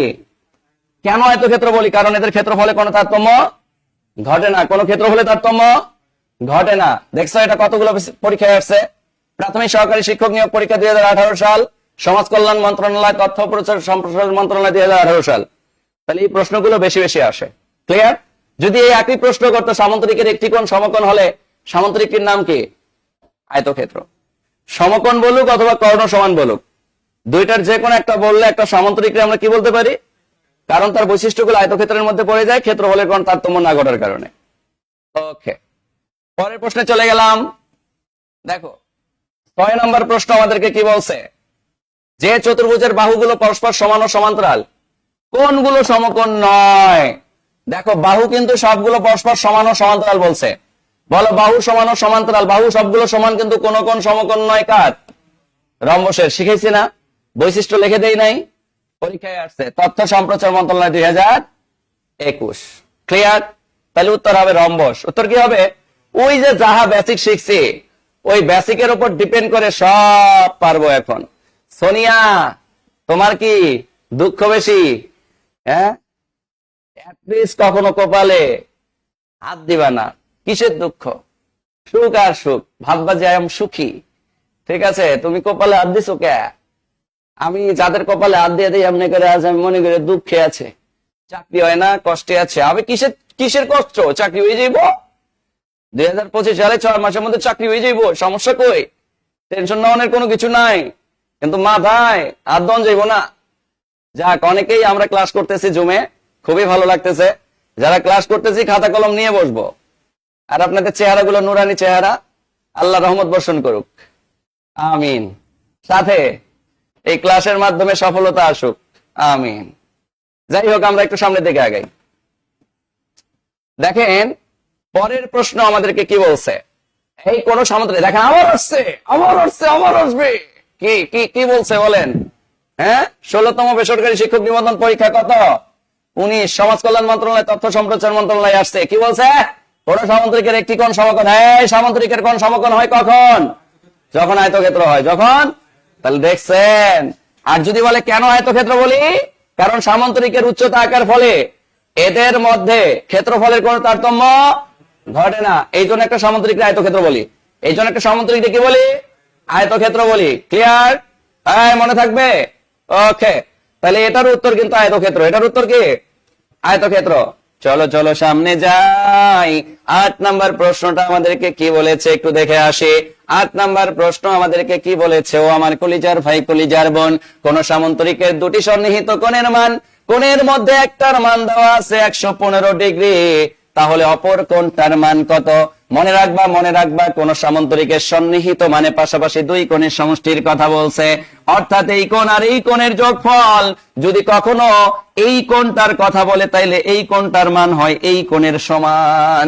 তাইলে দেখো, এই ভেতরের কোণের মান 115 ডিগ্রি, বাহিরের কোণটা তাহলে কত হবে বলো? 180 ডিগ্রি থেকে 115 মাইনাস করবা। 180 ডিগ্রি থেকে 115 মাইনাস করলে কত ডিগ্রি হবে বলো? 65 ডিগ্রি হবে। কারণ এই 65 আর 115 যোগ করলে হয় 180, অর্থাৎ উত্তর হবে 65 ডিগ্রি। সন্নিহিত মানে পাশাপাশি দুটি কোণ। কিন্তু সামান্তরিকের যেহেতু বলছে, সামান্তরিকের ক্ষেত্রে এই কোণ আর এই কোণ, এই দুইটার যোগফল হচ্ছে 180, কিন্তু এই কোণটা এই কোণের সমান হয় কার বৈশিষ্ট্য অনুসারে বলো? একান্তর কোণের বৈশিষ্ট্য অনুসারে। মনে পড়ে? একান্তর কোণ, একান্তর কোণ। হ্যাঁ, তাহলে এটা 65 হলে এটাও কত? 65। তাহলে 115, একটা বড় কোণের মান দেওয়া আছে, এই কোণের মান পাবা না? 180 ডিগ্রি থেকে 115 মাইনাস করলে আসে 65 ডিগ্রি। তাহলে উত্তর কত হবে বলো? 65 ডিগ্রি। উত্তর কত হবে? 65 ডিগ্রি। বুঝছি? পারবো? অবশ্যই পারবো, না পারনের কি আছে। 9 নাম্বার প্রশ্নের দিকে তাকুয়াই। ওরে বাপরে বাপ, দৌড়াস কে ভাই? এত দৌড়াইলে আমরা কেমনে তোর দৌড়বো? কত নাম্বার জানি? 9। আয় বাবু, আয় আয় আয় আয়, কই গেলি? বোর্ডটার মাঝে মধ্যে তার ছিঁড়ে যায়। এই দেখো, একটা চতুর্ভুজ দেওয়া আছে। কি দেওয়া আছে? চতুর্ভুজ। 17তম শিক্ষক নিবন্ধন পরীক্ষা আসা কিন্তু প্রশ্ন। এই প্রশ্নের দিকে কিন্তু আমাদেরকে ফোকাস করতে হবে। দেখো, এখানে বলাই আছে A B R C D একজন আরেকজনের সাপেক্ষে সমান্তরাল। এটা দিয়ে কিন্তু সমান্তরাল বোঝায়। কি বোঝায়? আবার বলতেছে এসি আর বিডি কি সমান? এসি আর বিডি কোণ এ 90 ডিগ্রি হলে চতুর্ভুজটি কি? ভাই, কোণ সমকোণ মানে হয় বর্গ নাইলে কি আয়ত। কোণ সমকোণ মানে কি বলো? কোণ সমকোণ মানে হয় বর্গ নাইলে কি আয়ত। তো আমাকে যেহেতু বিপরীত কোণ সমানের কথা বলছে, দেখো বিপরীত যেহেতু বাহু সমান, বিপরীত কি সমান? আবার কোণ এ কত ডিগ্রি? ভাই, বিপরীত বাহু সমান একমাত্র সামান্তরিকের। বর্গের ক্ষেত্রে তো সব বাহুই সমান। বর্গের ক্ষেত্রে কি? তাহলে বিপরীত বাহু সমান কার? আয়তক্ষেত্রের ক্ষেত্রে। কার ক্ষেত্রে? আয়তক্ষেত্রের ক্ষেত্রে। তাহলে উত্তর কি হবে? আয়তক্ষেত্র। এত চিন্তা করার দরকার আছে আর? কারণ কোণ সমকোণ মানে হয় আয়তক্ষেত্র নাহলে বর্গ। যদি সবগুলো বাহু সমান বলতো তাহলে বর্গক্ষেত্র হইতো। যেহেতু বিপরীত বাহু সমানের কথা বলছে, তাহলে আয়তক্ষেত্র। তাহলে কি? কারণ আয়তক্ষেত্রের ক্ষেত্রে বিপরীত বাহু কি হয়? সমান হয়। বিপরীত বাহু সমান হয়। আর বর্গক্ষেত্রের ক্ষেত্রে সবগুলো বাহু কি হয়? সমান হয়। মনে থাকবে? তাহলে উত্তর হবে আয়তক্ষেত্র। পরের প্রশ্নটাতে চলে যাই। দেখো, 10 নম্বর প্রশ্নটা আমাদের সবচেয়ে গুরুত্বপূর্ণ। এটার পাশে 7 স্টার দিয়ে রাখি। এগুলো আসে হচ্ছে আমাদের লিখিত পরীক্ষায়, কিন্তু আমরা নিমিশের মধ্যে ম্যাথটাকে করে ফেলবো। দেখো কি বলছে? আয়তকার ক্ষেত্র। এই যাওয়ার মতো করে একটা করে আয়তক্ষেত্র মনে মনে এঁকে ফেলবা সবাই। আঁকছো? এবার দেখো কি বলছে তোমাকে। দৈর্ঘ্য প্রস্থ অপেক্ষা কত মিটার বেশি? তাইলে ধরি প্রস্থ এক্স, ধরি প্রস্থ কত? তাহলে দৈর্ঘ্যটা কত মিটার বেশি? 4 মিটার বেশি। বলো, এটা এক্স হলে এটা কত? এটা এক্স প্লাস 4 হলে এটা কত? এই তো শেষ, তোমার কাজ শেষ। এবার দেখো ঘরটির কি দেওয়া আছে? পরিসীমা মানে কি শিখছি একটু আগে বলো? সবগুলো বাহুর যোগফল। যোগফল। তাহলে এক্স আছে দুইটা, x plus x. X plus 4 আছে দুইটা, এক্স প্লাস 4, এক্স প্লাস 4। বলো পরিসীমার মান দেওয়া আছে কত? 32 মিটার। তাহলে 32 ইকুয়াল 4টা এক্স যোগ করলে 4x, আর 4 আর 4 যোগ করলে 8 প্লাস 8। তাহলে 4x ইকুয়াল এই 8টা যদি এপাশে মাইনাস করে দাও তাহলে কত থাকে বলো? 24। তাহলে x ইকুয়াল এই 4 দ্বারা ভাগ করে দাও, 4 6 কত 24। তাহলে এই 6 মিটার এটা কার মান? প্রস্থের মান। তাইলে আমরা লিখতে পারি না প্রস্থ x ইকুয়াল 6 মিটার আর দৈর্ঘ্য x প্লাস 4 6 প্লাস 4 ইকুয়াল কত মিটার? 10 মিটার। কঠিন? কঠিন কঠিন পারবো না? অবশ্যই পারবো। এখানে কি আমরা আগডুম ভাগডুম ঘোরাডুম কোন সূত্র ব্যবহার করছি? Practical vibe. সবগুলো বাহুর যোগফল, সবগুলো বাহুর যোগফল দিয়ে। কারণ আমরা এখন ছোট বাচ্চা না যে মুখস্থ করবো 2 ইন্টু দৈর্ঘ্য যোগ প্রস্থ, 2 ইন্টু দৈর্ঘ্য যোগ প্রস্থ। মনে মনে যোগ করে ফেলাইবেন মিয়া। এই দেখেন, এই ম্যাথটা যদি আমাকে মনে মনে করতে বলতো আমি কি করতাম জানেন? দৈর্ঘ্য প্রস্থের 4 মিটার বেশি, তাহলে ধরি প্রস্থ x, দৈর্ঘ্য হচ্ছে x প্লাস 4, তাহলে x প্লাস 4 দুইটা, x দুইটা, তাহলে x 2x, x প্লাস 4 থেকে আরো 2x, তাহলে 4x, আর x প্লাস 4 থেকে ওখানে আবার 8 বেশি। কত বেশি? 8টা। তাহলে পরিসীমার দিক থেকে minus 24, 4x equal 24, x equal 6। তাহলে x ইকুয়াল যদি 6 হয় তাহলে x প্লাস 4 এর মান কত? 6 যোগ 4 ইকুয়াল 10। মুখে মুখে শেষ, মুখে মুখেই শেষ। কথা কি বুঝতে পারছি? তাহলে এগুলোকে মুখে মুখেই পারা যায়। কথা কি বুঝতে পারছি? স্যার এগুলো করতে করতে দেখলেই বুঝতে পারবো। হ্যাঁ, তোমাকে যখনই বলবে আয়তক্ষেত্র, তুমি আয়তক্ষেত্রের ফরম্যাটটা এঁকে ফেলবা। দেখো আরো দুই একটা করো, কি মজা লাগে। এই দেখো নিচের ম্যাথ গুলো তুমি নিজেই করতে পারবা, আমার একটা করানোর দরকার নেই। এই দেখো এই ম্যাথটাতে তোমাদেরকে কি বের করতে বলছে বলো তো? ক্ষেত্রফল। ক্ষেত্রফল দেওয়া আছে, তোমাকে দৈর্ঘ্য প্রস্থ বের করতে বলছে। কোনো ব্যাপার, পানির মতো সহজ। দেখো এই যে একটা আয়তক্ষেত্র আঁকলা, বলো আয়তক্ষেত্রের দৈর্ঘ্য প্রস্থের কত গুণ বলছে? দেখছো, বলে দিছে আয়তক্ষেত্রের দৈর্ঘ্য প্রস্থের কত গুণ। তাইলে প্রস্থ তো সবসময় ছোট হয়। যদি কেউ ভাষা না বুঝে প্রস্থকে ধরে নিবা, তাহলে প্রস্থ কত, তাহলে দৈর্ঘ্য কত? এই সমকোণ সংলগ্ন দুই বাহুর গুণফল, একটা 2x একটা x। তাহলে আমরা ক্ষেত্রফল সমান সমান কি জানি বলো? সমকোণ সংলগ্ন দুই বাহুর গুণফল, দৈর্ঘ্য গুণন প্রস্থ, দৈর্ঘ্য গুণন প্রস্থ। এখন তুমি যে এই যে দৈর্ঘ্য গুণন প্রস্থ বললা, বলো দৈর্ঘ্য হচ্ছে 2x আর এখানে প্রস্থ হচ্ছে x, তাহলে গুণ করলে কি হয় বলো? 2x square. 2x, এই 2x স্কয়ারের মান দেওয়া আছে কত বলো? 1250।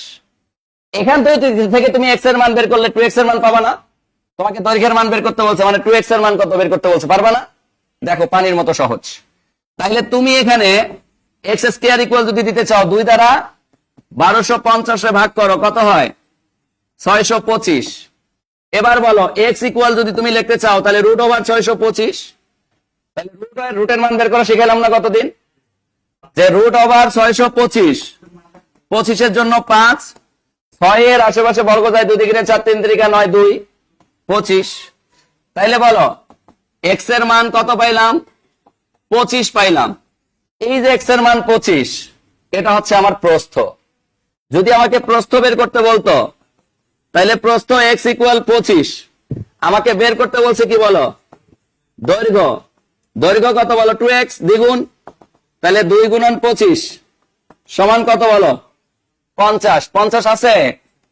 এটা চাইলে তুমি মুখে মুখে করে ফেলতে পারতা, কারণ তুমি জানো যে দৈর্ঘ্য প্রস্থের 2 গুণ, তাহলে একটা x আর একটা 2x, 2x স্কয়ার। তাহলে এখানে দুইটা পাশে এসে ভাগ হয়ে যাবে ক্ষেত্রফলে 625। 625 কে রুট করলে কত? 25। তাহলে একটা যদি 25 হয় দ্বিগুণ কত? 25 দ্বিগুণে 50। মানে তোমার মাথা এমন ভাবে স্মার্টলি অ্যাটেনশন দিবে যে এগুলোকে আর তোমার পরিপূর্ণভাবে পুরাটা করারও কোনো প্রয়োজন হবে না। ইনশাআল্লাহ পারবো, ইনশাআল্লাহ। তাহলে দেখো এটা 30তম বিসিএসে আসছে, এছাড়াও সমাজ কল্যাণ মন্ত্রণালয়ে আসছে। পারা যাবে? সামনের ম্যাথে চলে গেলাম, পারবো ইনশাআল্লাহ। ওকে, দেখো পরের ম্যাথটা কি বলছে। দেখো তো এই ম্যাথটা পারবো না। কি বলছে? দৈর্ঘ্য প্রস্থের অনুপাত দেওয়া আছে। কোনো ব্যাপার, অনুপাত মানে আমরা বুঝে যাব যে দৈর্ঘ্য মানে 3 আর প্রস্থ মানে কি। তার মানে ধরি প্রস্থ x আর দৈর্ঘ্য 3x। তাহলে এটা কি ক্ষেত্র বলো? এই যে আয়তক্ষেত্র আমার মতো এঁকে ফেলবা।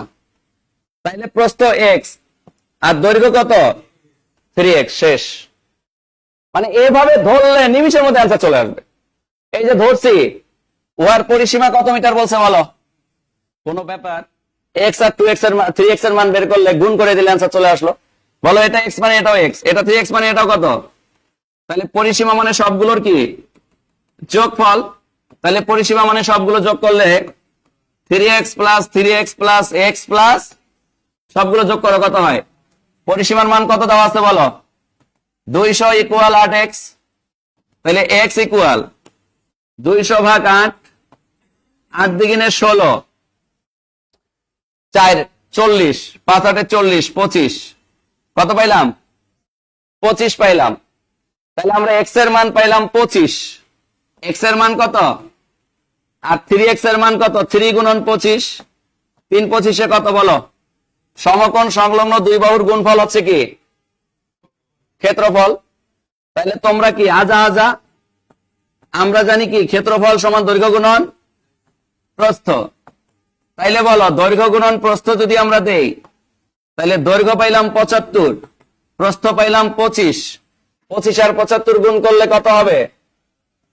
1875। এই 1875 বর্গ মিটার, এটাই উত্তর। তাহলে 1875 আছে? কঠিন, কঠিন লাগে। দেখো তুমি কিন্তু এখানে ক্ষেত্রফল দৈর্ঘ্য গুণন প্রস্থ না নিয়ে ডিরেক্ট গুণ করে দিতে পারো, কারণ তুমি জানো সমকোণ সংলগ্ন দুই বাহুর গুণফল।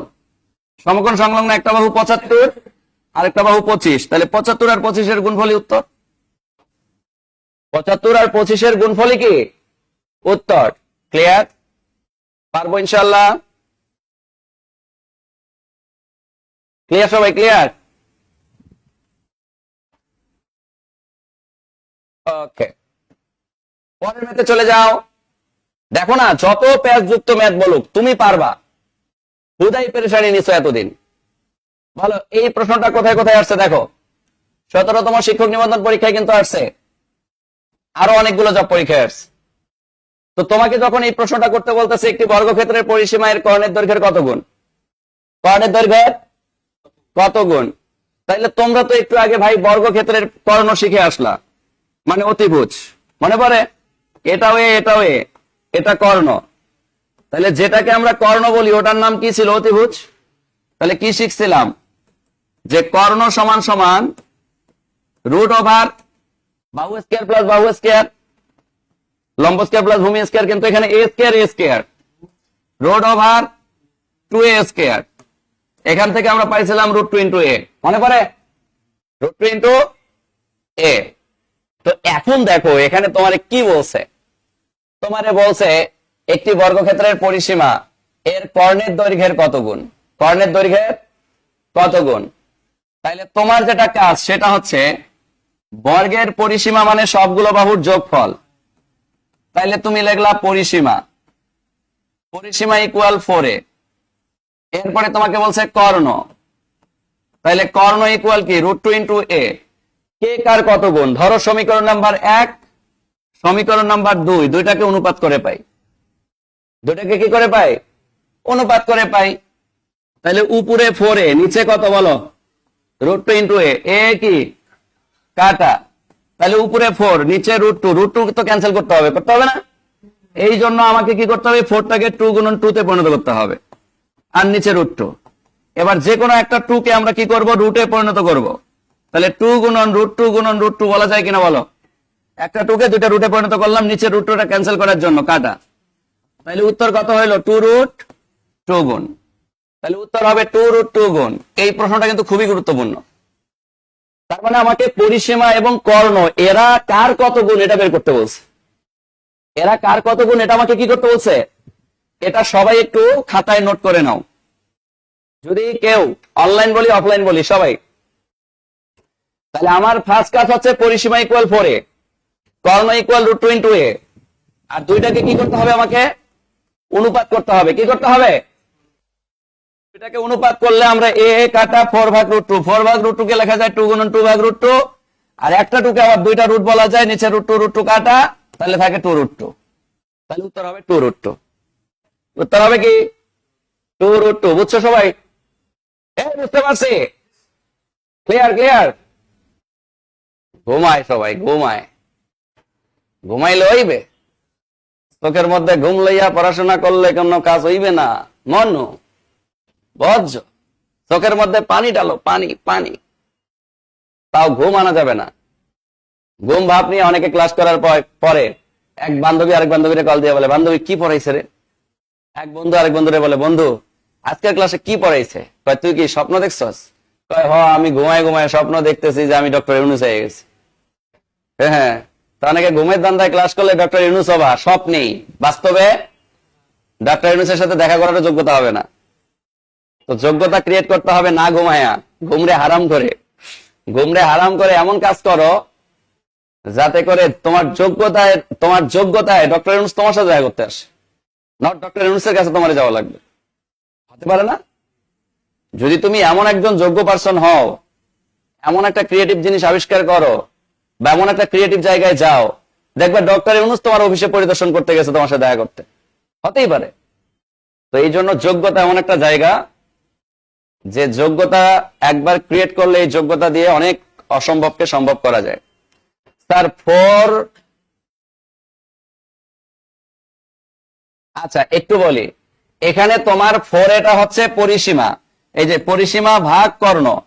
তো 4a √2 ইন্টু এ কাটা, এখানে 4 ভাগ √2, 4 ভাগ √2, 4 কে 2 গুণন 2 লেখা যায় √2, আর একটা 2 কে দুইটা রুট বলা যায়। নিচে √2 উপরে √2 কাটা, তাহলে থাকে 2√2। এখানে তোমাকে বলছে একজন একজনের কত গুণ, এই জন্য 1 নাম্বার সমীকরণ 2 নাম্বার সমীকরণকে আমরা অনুপাত করে পাই, এই যে অনুপাত করছি, অনুপাত করে এই অ্যান্সার আসছে। বুঝতে পারছি? তাইফ ইসলাম ভাই, আপনার জন্য আরেকবার রিপিট করলাম। আল্লাহ, দৌড়ায় তা কি দৌড়ানটা দৌড়ায়। কত নম্বরে জানিছিলাম এটা?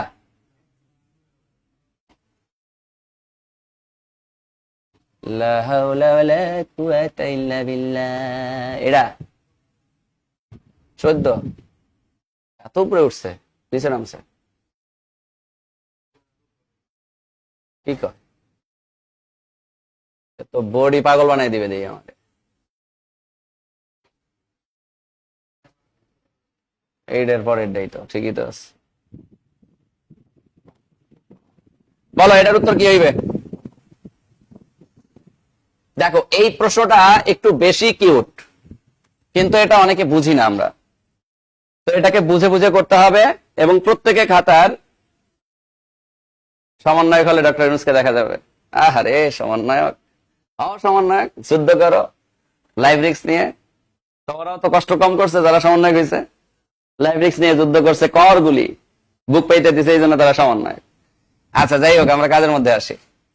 7 সেন্টিমিটার ব্যাসার্ধ বিশিষ্ট বৃত্তের অন্তর্নিহিত বর্গক্ষেত্রের ক্ষেত্রফল। দেখো ভাইয়া, ধরো আমার একটা বৃত্ত দেওয়া আছে, এই বৃত্তের কেন্দ্র এটা, খুব মনোযোগ দিতে হবে কিন্তু। আমাকে এটার অন্তর্নিহিত একটা বর্গক্ষেত্রের কথা বললো।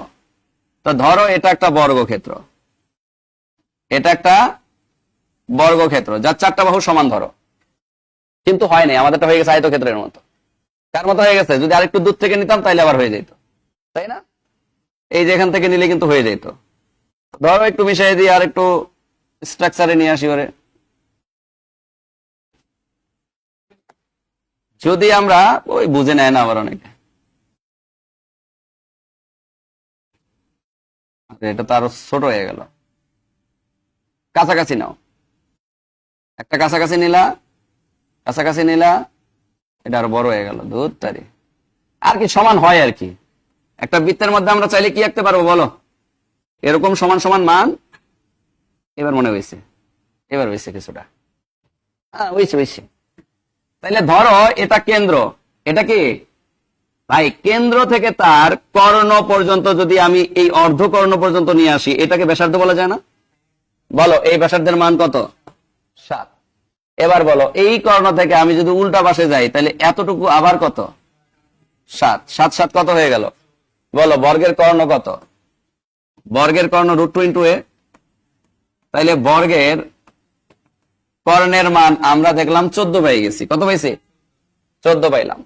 কারণ এই যে এতটুকু 7, এতটুকু 7, 7 7 14, বর্গের কর্ণ হচ্ছে √2 ইন্টু এ ইকুয়াল 14। তাহলে এ ইকুয়াল কত বলো? 14 ভাগ √2। তোমাকে কার মান বের করতে বলছে দেখছো? বর্গের ক্ষেত্রফল। বলো ক্ষেত্রফল মানে কি? বাহুর উপর বর্গ। তাহলে তুমি যদি বাহুর উপর বর্গ দিয়ে এই মানটার উপর বর্গ করো, তাইলে অ্যান্সার চলে আসলো √2 এর উপর বর্গ। শেষ। এবার দেখো 14 উপর বর্গ মানে কি 196। 196 কে তুমি যদি এই রুট আর স্কয়ার ক্যান্সেল গিয়ে নিচে 2 দ্বারা কাটো, তাহলে কত হয়? 9 দুগুণে 18, 8 দুগুণে 16, 98। 98 তুমি কি পাইলাম? ক্ষেত্রফল পাইলা। তো তোমাকে ক্ষেত্রফলের মান বের করতে বলছে, তাহলে উত্তর কি হবে বলো? উত্তর হবে খ। দেখছো ম্যাথটা কিন্তু কিউট, ছোট্ট ম্যাথ, কিন্তু প্যাচ আছে একটু। এই ম্যাথটা করার সময় দিতে পারি ব্যাসার্ধ হাতে অনেকবার চেষ্টা করতে পারি। আরে এমন বুঝছো?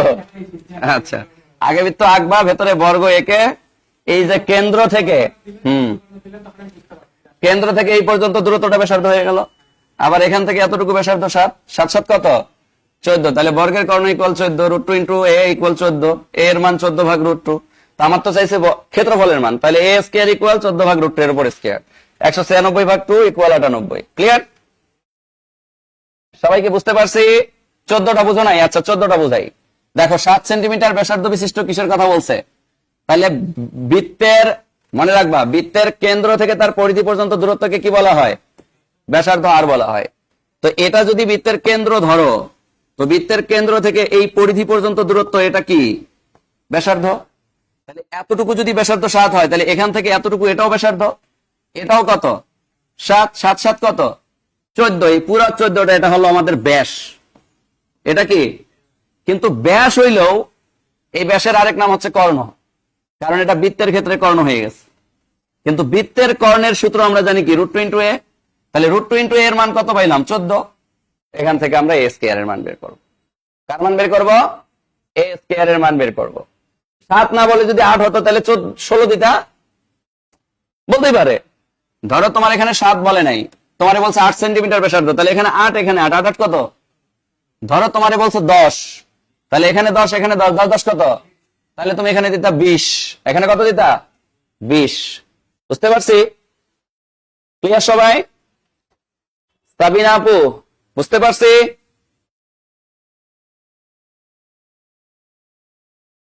ওকে, ক্লিয়ার।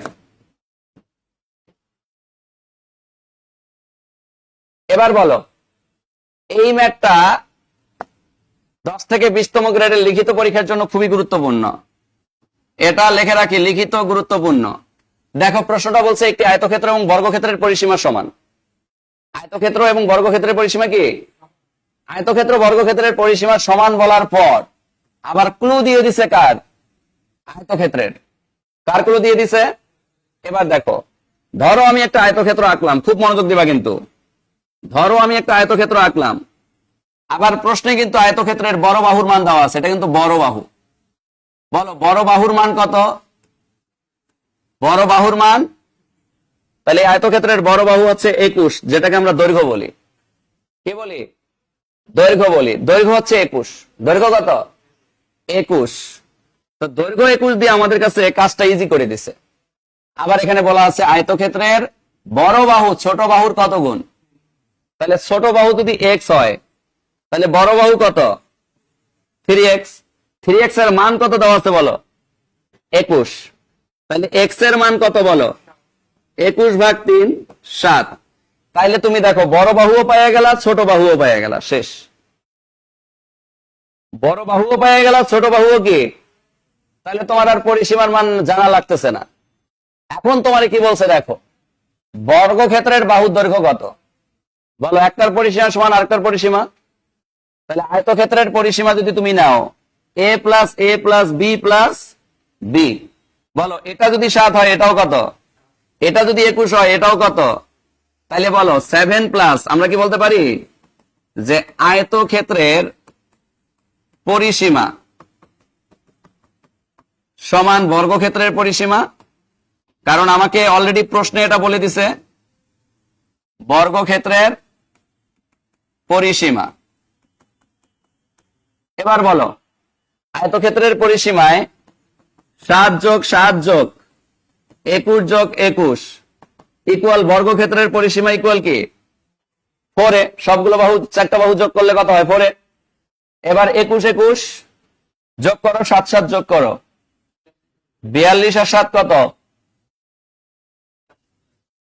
টোটাল যোগ করো কত আসে দেখো 21 21 42 43 40 45 46 47 48 49 50 51 52 53 54 55 ইকুয়াল কত তাহলে a ইকুয়াল 56/4 4 দ্বারা 56 রে কাটলে কত হয় 14 4 14 56 তাহলে দেখো বাহুর মান পেয়ে গেলা তুমি বর্গক্ষেত্রের কত পাইলা 14 পাইলা কিন্তু ম্যাথটা দেখে অনেক কঠিন মনে হয়েছে কিনা বলো ম্যাথটা কি কঠিন ছিল তাহলে তোমার কাজ হচ্ছে আয়তক্ষেত্র বর্গক্ষেত্রের সমান দেওয়া থাকবে কিন্তু পরে ক্লু দেওয়া থাকবে আয়তক্ষেত্রের তুমি শুধু লিখবা আয়তক্ষেত্রের কে কার কত গুণ আয়তক্ষেত্রের প্রস্থ x হইলে দৈর্ঘ্য 3x আবার বড় বাহুর মান 3x ইকুয়াল 21 এর মান দেওয়া আছে তাহলে 3x ইকুয়াল 21 হলে x ইকুয়াল কত 21/3 7 তাহলে একটা 7 একটা 21 পাইলা একটা 7 আর একটা কত 21 তাহলে প্রস্থ পাইলা 7 দৈর্ঘ্য পাইলা কত 21 আর তুমি যদি একটার প্রস্থ 7 পাও তাহলে আরেকটা 7 এমনি হয়ে যাচ্ছে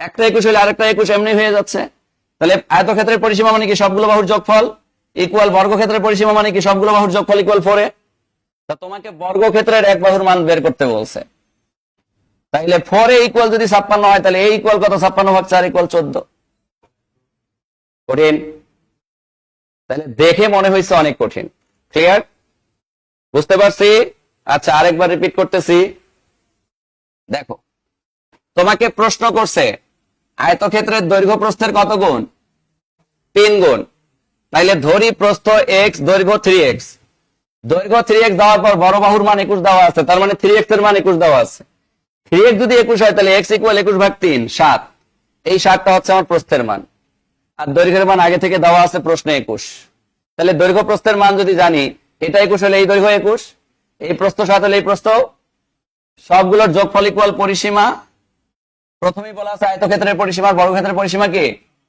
তাহলে আয়তক্ষেত্রের পরিসীমা সবগুলো বাহুর যোগফল ইকুয়াল বর্গক্ষেত্রের পরিসীমা 4 এ তাহলে 4 এ ইকুয়াল 56 এ ইকুয়াল যে মানটা পাইলাম এটাই বর্গক্ষেত্রের এক বাহুর মান কঠিন তো না বুঝতে পারছি এবার ওকে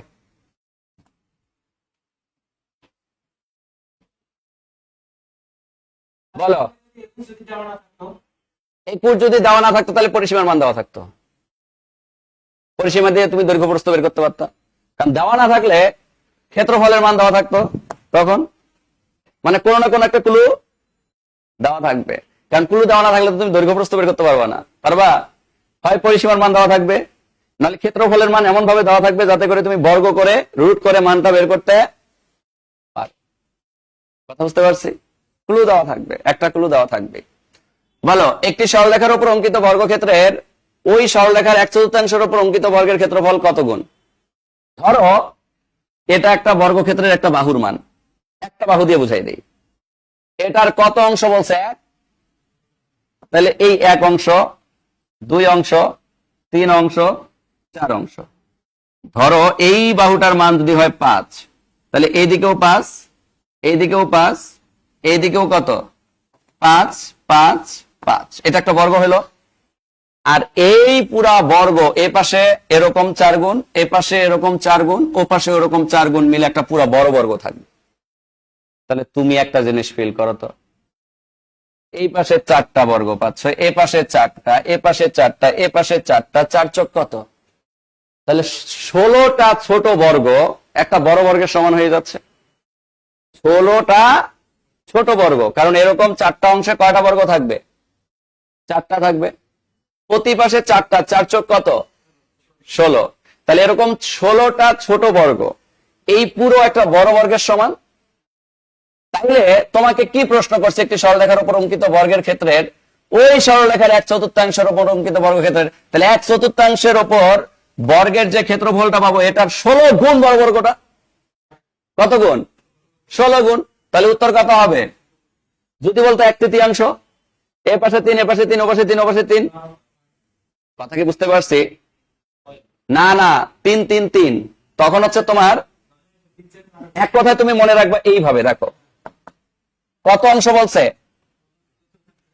যত অংশ বলবে তার উপর বর্গ কত অংশ বলছে 1/3 9 চতুর্থাংশ 16 পঞ্চমাংশ 25 ষষ্ঠাংশ 6 36 যত অংশ বলবে তার উপর বর্গ কথা বুঝতে পারছো? আর যদি তুমি চিত্র এঁকে এঁকে টেকনিক বুঝে বুঝে কাজ করতে চাও, সেটাও তুমি করতে পারো। দেখো পরের প্রশ্নটা কি বলছে, এটা এমনিই পারবা।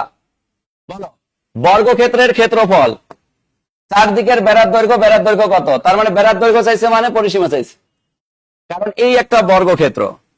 বলো, এই বর্গক্ষেত্রের প্রতিটা বাহুই কি সমান? তো বর্গক্ষেত্রের ক্ষেত্রফল দেওয়া আছে 2025। বলো, এই বর্গক্ষেত্রের ক্ষেত্রফল কি? এ স্কয়ার কত দেওয়া আছে? 2025। তাহলে এ ইকুয়াল রুট ওভার 2025। মনে পড়ে শিখাইছিলাম 25-এর জন্য কত? 20-এর আশেপাশে বর্গ যায়, 4 × 16 5 × 5 = 25। তাহলে কি হবে? 4 45। তাহলে তুমি একটা বাহুর মান 45 পাইলা। বলো, এটা যদি 45 হয়, এটাও কত? এটাও কত? এটাও কত? তাহলে বেড়ার দৈর্ঘ্য মানে পরিসীমা, বেড়ার দৈর্ঘ্য মানে কি? তাহলে পরিসীমা সমান 4 × 45। তাহলে দেখো 4 × 5 = 20 0 4 × 16 17 18 180 মিটার। তাহলে পরিসীমা হবে 180 মিটার। যখনই তোমাকে বেড়ার দৈর্ঘ্য বলবে তখনই বুঝে যাবা যে তোমাকে পরিসীমার মান বের করতে বলছে। কার মান? পরিসীমার মান বের করতে বলছে। তাহলে সবগুলো বাহুকে যোগ করে দিলে তুমি পরিসীমা পেয়ে গেলে। সবগুলো বাহুকে যোগ করে দিলে কি পাওয়া যাবে? পরিসীমা পাওয়া যাবে। ক্লিয়ার? উঠাই নিতে পারি, আর যদি বুঝে থাকি সামনে আগাবো। ওকে, বুঝতে পারছি? আর বেশি ম্যাথ নাই, আর কয়েকটা আছে। এই যে বেসিক জানার পর এগুলো এখন যত প্র্যাকটিস করব তত মজা পাবো, যত প্র্যাকটিস করব তত মজা পাবো। হ্যাঁ, বেসিকের উপর ডিপেন্ড করে ম্যাথ করতে হয়। বেসিক না শিখলে ওই ধুমধাম ম্যাথে গেলে কোত্থেকে যে কই শিখবো আমরা, ও নিজেও বুঝবো না। এই জন্য আগে বেসিক। দেখো এই প্রশ্নটা আমাদেরকে কি বলছে, এখানে একটা জিনিস মনে রাখবা, তোমাকে যদি কখনো হেক্টর বলে, কি বলে? তাহলে মনে রাখবা 1 হেক্টর সমান সমান 10,000 বর্গমিটার। 1 হেক্টর সমান 10,000 বর্গমিটার।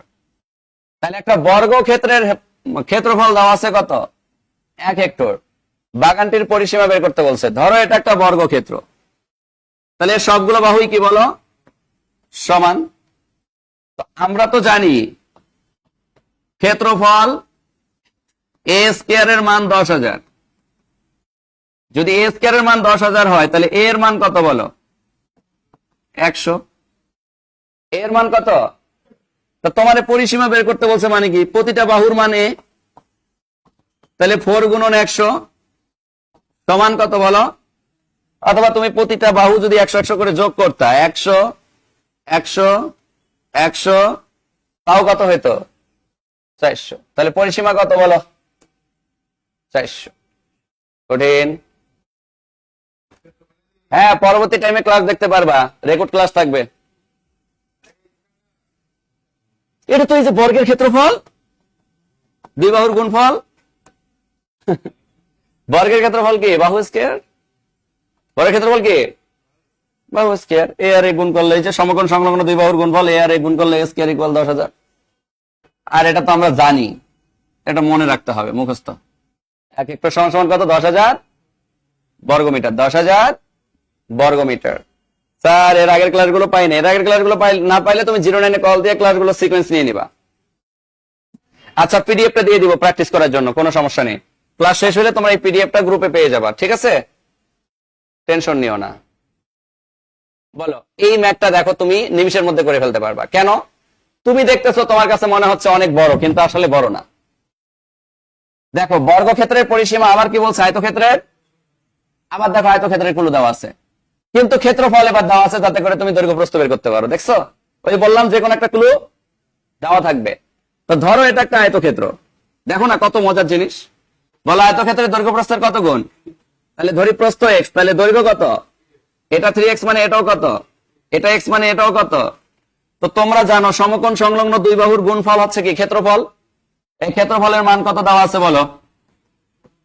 তাহলে ক্ষেত্রফল ইকুয়াল মান দেওয়া আছে 768। বলো ক্ষেত্রফল মানে কি? এই দুইটার গুণফল। 3x আর x গুণ করলে কি হবে?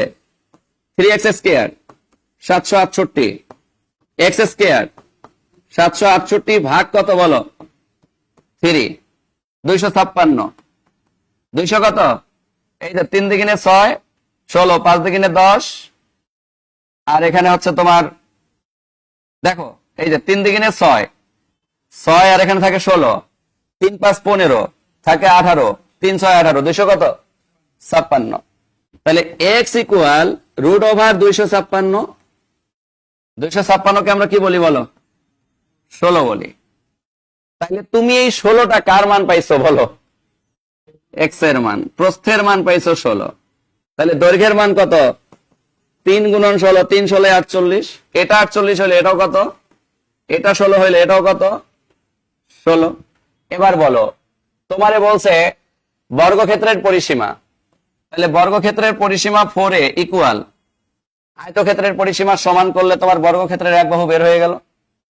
তাহলে সবগুলোরে যোগ করো। আয়তক্ষেত্রের পরিসীমা 48 যোগ 48 যোগ 16 যোগ 16। বোঝো নাই? বর্গক্ষেত্রের পরিসীমা কত? 4a। আয়তক্ষেত্রের পরিসীমা কি? সবগুলো বাহুর যোগফল। যোগ করো, যোগ করলে কত আসে? 48 48 যোগ করো, 96, 16 16 32, 128। তাহলে এই যে 4a ইকুয়াল 128, তাহলে a ইকুয়াল কত পাবা বলো? 128 ভাগ 4, 3 আর 4 12, 4 দুগুণে 8, তাহলে হচ্ছে 32। তাহলে আমাদের কি 32 আছে? আছে। তাহলে প্রতিটি বাহুর মান কত মিটার? দেখো ম্যাথটা যতটা কঠিন ভাবছো ততটা কঠিন ছিল। তোমাদের যদি কখনো দৈর্ঘ্য প্রস্থের এত গুণ দিয়ে বড় বাহু দেওয়া না থাকে তাহলে ক্ষেত্রফল দেওয়া থাকবে, ক্ষেত্রফল দেওয়া না থাকলে পরিসীমা দেওয়া থাকবে, যে কোনো একটা ক্লু দেওয়া থাকবে তোমার শুধু দৈর্ঘ্য আর প্রস্থের মান একুরেট বের করার জন্য। দৈর্ঘ্য আর প্রস্থের মান একুরেট, আর তুমি দৈর্ঘ্য আর প্রস্থ জানো মানে প্রস্থ একটা পারছো মানে আরেকটা প্রস্থ তোমার হয়ে গেছে, দৈর্ঘ্য একটা পারছো মানে দৈর্ঘ্য আরেকটা হয়ে গেছে। তাহলে আয়তক্ষেত্রের পরিসীমা মানে কি? সবগুলোর যোগফল। আর বর্গক্ষেত্রের পরিসীমা 4a, এখান থেকে এর মান বের করলে বর্গক্ষেত্রের এক বাহুর মান বের হয়ে গেল। ক্লু দেখছো? কঠিন ছিল? কঠিন কঠিন হ্যাঁ কঠিন ছিল। হ্যাঁ লিখিত হইলো একই স্টাইলে করবা, তুমি চিত্র এঁকে দিবা। কি এঁকে দিবা? চিত্র এঁকে দিয়ে ক্ষেত্রফল ইকুয়াল এত লেখলা, আর এখানে শুধু লেখলা দৈর্ঘ্য গুণন প্রস্থ ইকুয়াল এত। দৈর্ঘ্যের মান 3x, প্রস্থের মান x, x আর 3x গুণ করলে কত? 3x square. x এর মান বের করলা। আর এ পাশে লিখবা বর্গের পরিসীমা, আগেরটা যেভাবে করে দিছি। আর এ পাশে কি লিখবা? আয়তক্ষেত্রের পরিসীমা। তো তুমি তো জানো আয়তক্ষেত্রের পরিসীমা মানে সবগুলো বাহুর যোগফল, আর বর্গের পরিসীমা মানে 4a। শেষ। এর মান বের করে নিয়ে আসলা। ক্লিয়ার? পারবো ইনশাল্লাহ? হ্যাঁ পারবো না? ঘুমাও, ঘুমাই লইবে।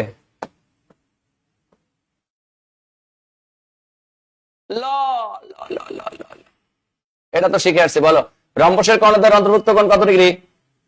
এক সমকোণ বা 90 ডিগ্রি। এক সমকোণ বা, দেখো 17তম শিক্ষক নিবন্ধন পরীক্ষায় আসছে কিন্তু। তাহলে রম্বসের কর্ণদ্বয়ের মধ্যবর্তী কোণ এক সমকোণ অথবা 90 ডিগ্রি।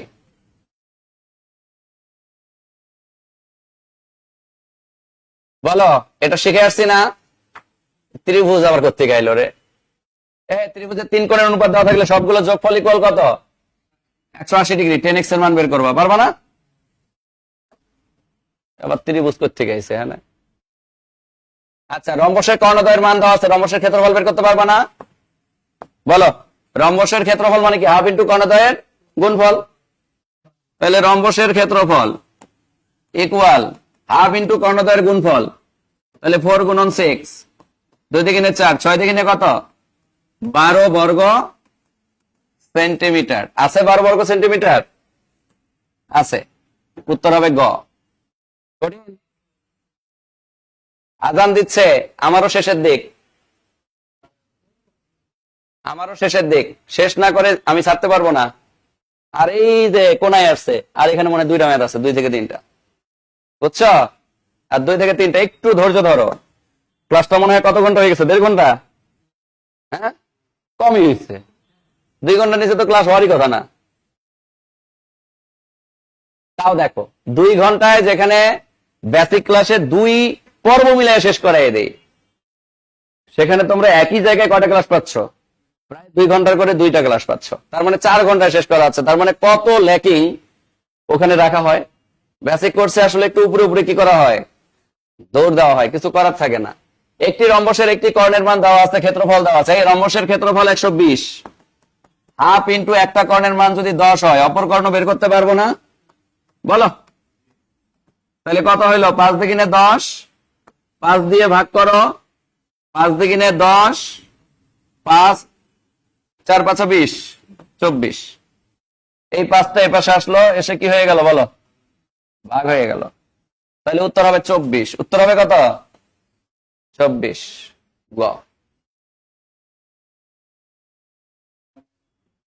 ক্লিয়ার সবাই? ক্লিয়ার? পারবো? পারবো। ঘুমায় ঘুমায় ঘুমায়, ওরে ঘুম ঘুম ঘুমাইও না আর, এই ঘুম তো লইয়া যাইবে শয়তানের ঘর। শয়তানের ঘরে যাইতে চাও? যাও, আবে যাও। ট্রাপিজিয়াম দেখো, সমান্তরাল 2 বাহুর মান দেওয়া আছে, উচ্চতা দেওয়া আছে, পারবা না? এই ট্রাপিজিয়ামের ক্ষেত্রফল বলো কি হবে? হাফ ইন্টু উচ্চতা, উচ্চতার মান কত বলো? 4 ইন্টু সমান্তরাল 2 বাহুর যোগফল, যোগ করে দাও 7 আর 16, 2 একে 2, 8 দুগুণে 16, 4 আটে কত? 32। কি বলো? বর্গ সেন্টিমিটার। বর্গ সেন্টিমিটার আছে 32 আছে না? মানে কি এই কঠিন? এগুলা তো আমি এর থেকে আরো কঠিন বেসিক দিয়ে আসছি, আপনাদের দিয়ে আসছি না? তার থেকে কঠিন বেসিক দিয়ে আসছি। তার থেকে কঠিন বেসিক যদি পারেন, ইয়া কোনো ব্যাপার। লাস্ট ওয়ান ম্যাথ চলে এসেছে। কই রে ভাই? আর নাই? আসেন আর শেষ। সোনার বাংলাদেশ তোমার আমার দেশ, সোনার বাংলাদেশ তোমার আমার দেশ। আরে না, শেষই তো, আর কি থাকবো বলো? চতুর্ভুজ ক্লিয়ার কিনা? এই চতুর্ভুজ থেকে প্রশ্ন আসলে আমরা বেসিক প্লাস যে ম্যাথ করলাম, এই ম্যাথে একদম নিট অ্যান্ড ক্লিন কিনা? 75। জ্যামিতি থেকে তো এটা এভারেজ করে, এক এক সময় এক রকম। 5 আসে না, 4 আসে, 4 মার্ক আসে মাঝে মধ্যে, 4 5 এরকমই আসে। সবচেয়ে বেশি দেয় পাটিগণিত থেকেই, মিথ্যা কথা বলে লাভ নাই। নিবন্ধনে এভারেজ করে, কিন্তু পাটিগণিতে প্রাইমারিতে একটু পাটিগণিত থেকে বেশি দেয়। যেমন পাটিগণিতের আবার একটা টপিক থেকে সবসময় প্রশ্ন দেয়, তারা পরিমাপ, যেখান থেকে অন্য কোনো পরীক্ষায় কোনো প্রশ্ন কমন আসে না, কিন্তু ইয়াতে আসে।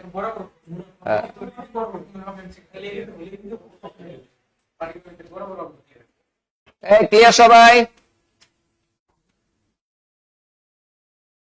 আচ্ছা, পিডিএফটা দিয়ে দেওয়া হবে, পিডিএফটা দিয়ে দেওয়া হবে। কিসের পার্টি? তোমার ইফতার পার্টি করবো? আচ্ছা, দেখতেছি আলোচনা করে।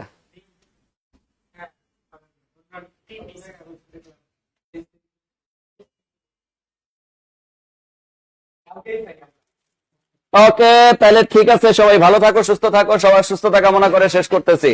রুট 216 ইকুয়াল কত হবে বলেন? ওরে বাপ রে বাপ, এটা ব্যতিক্রমী 16 হবে।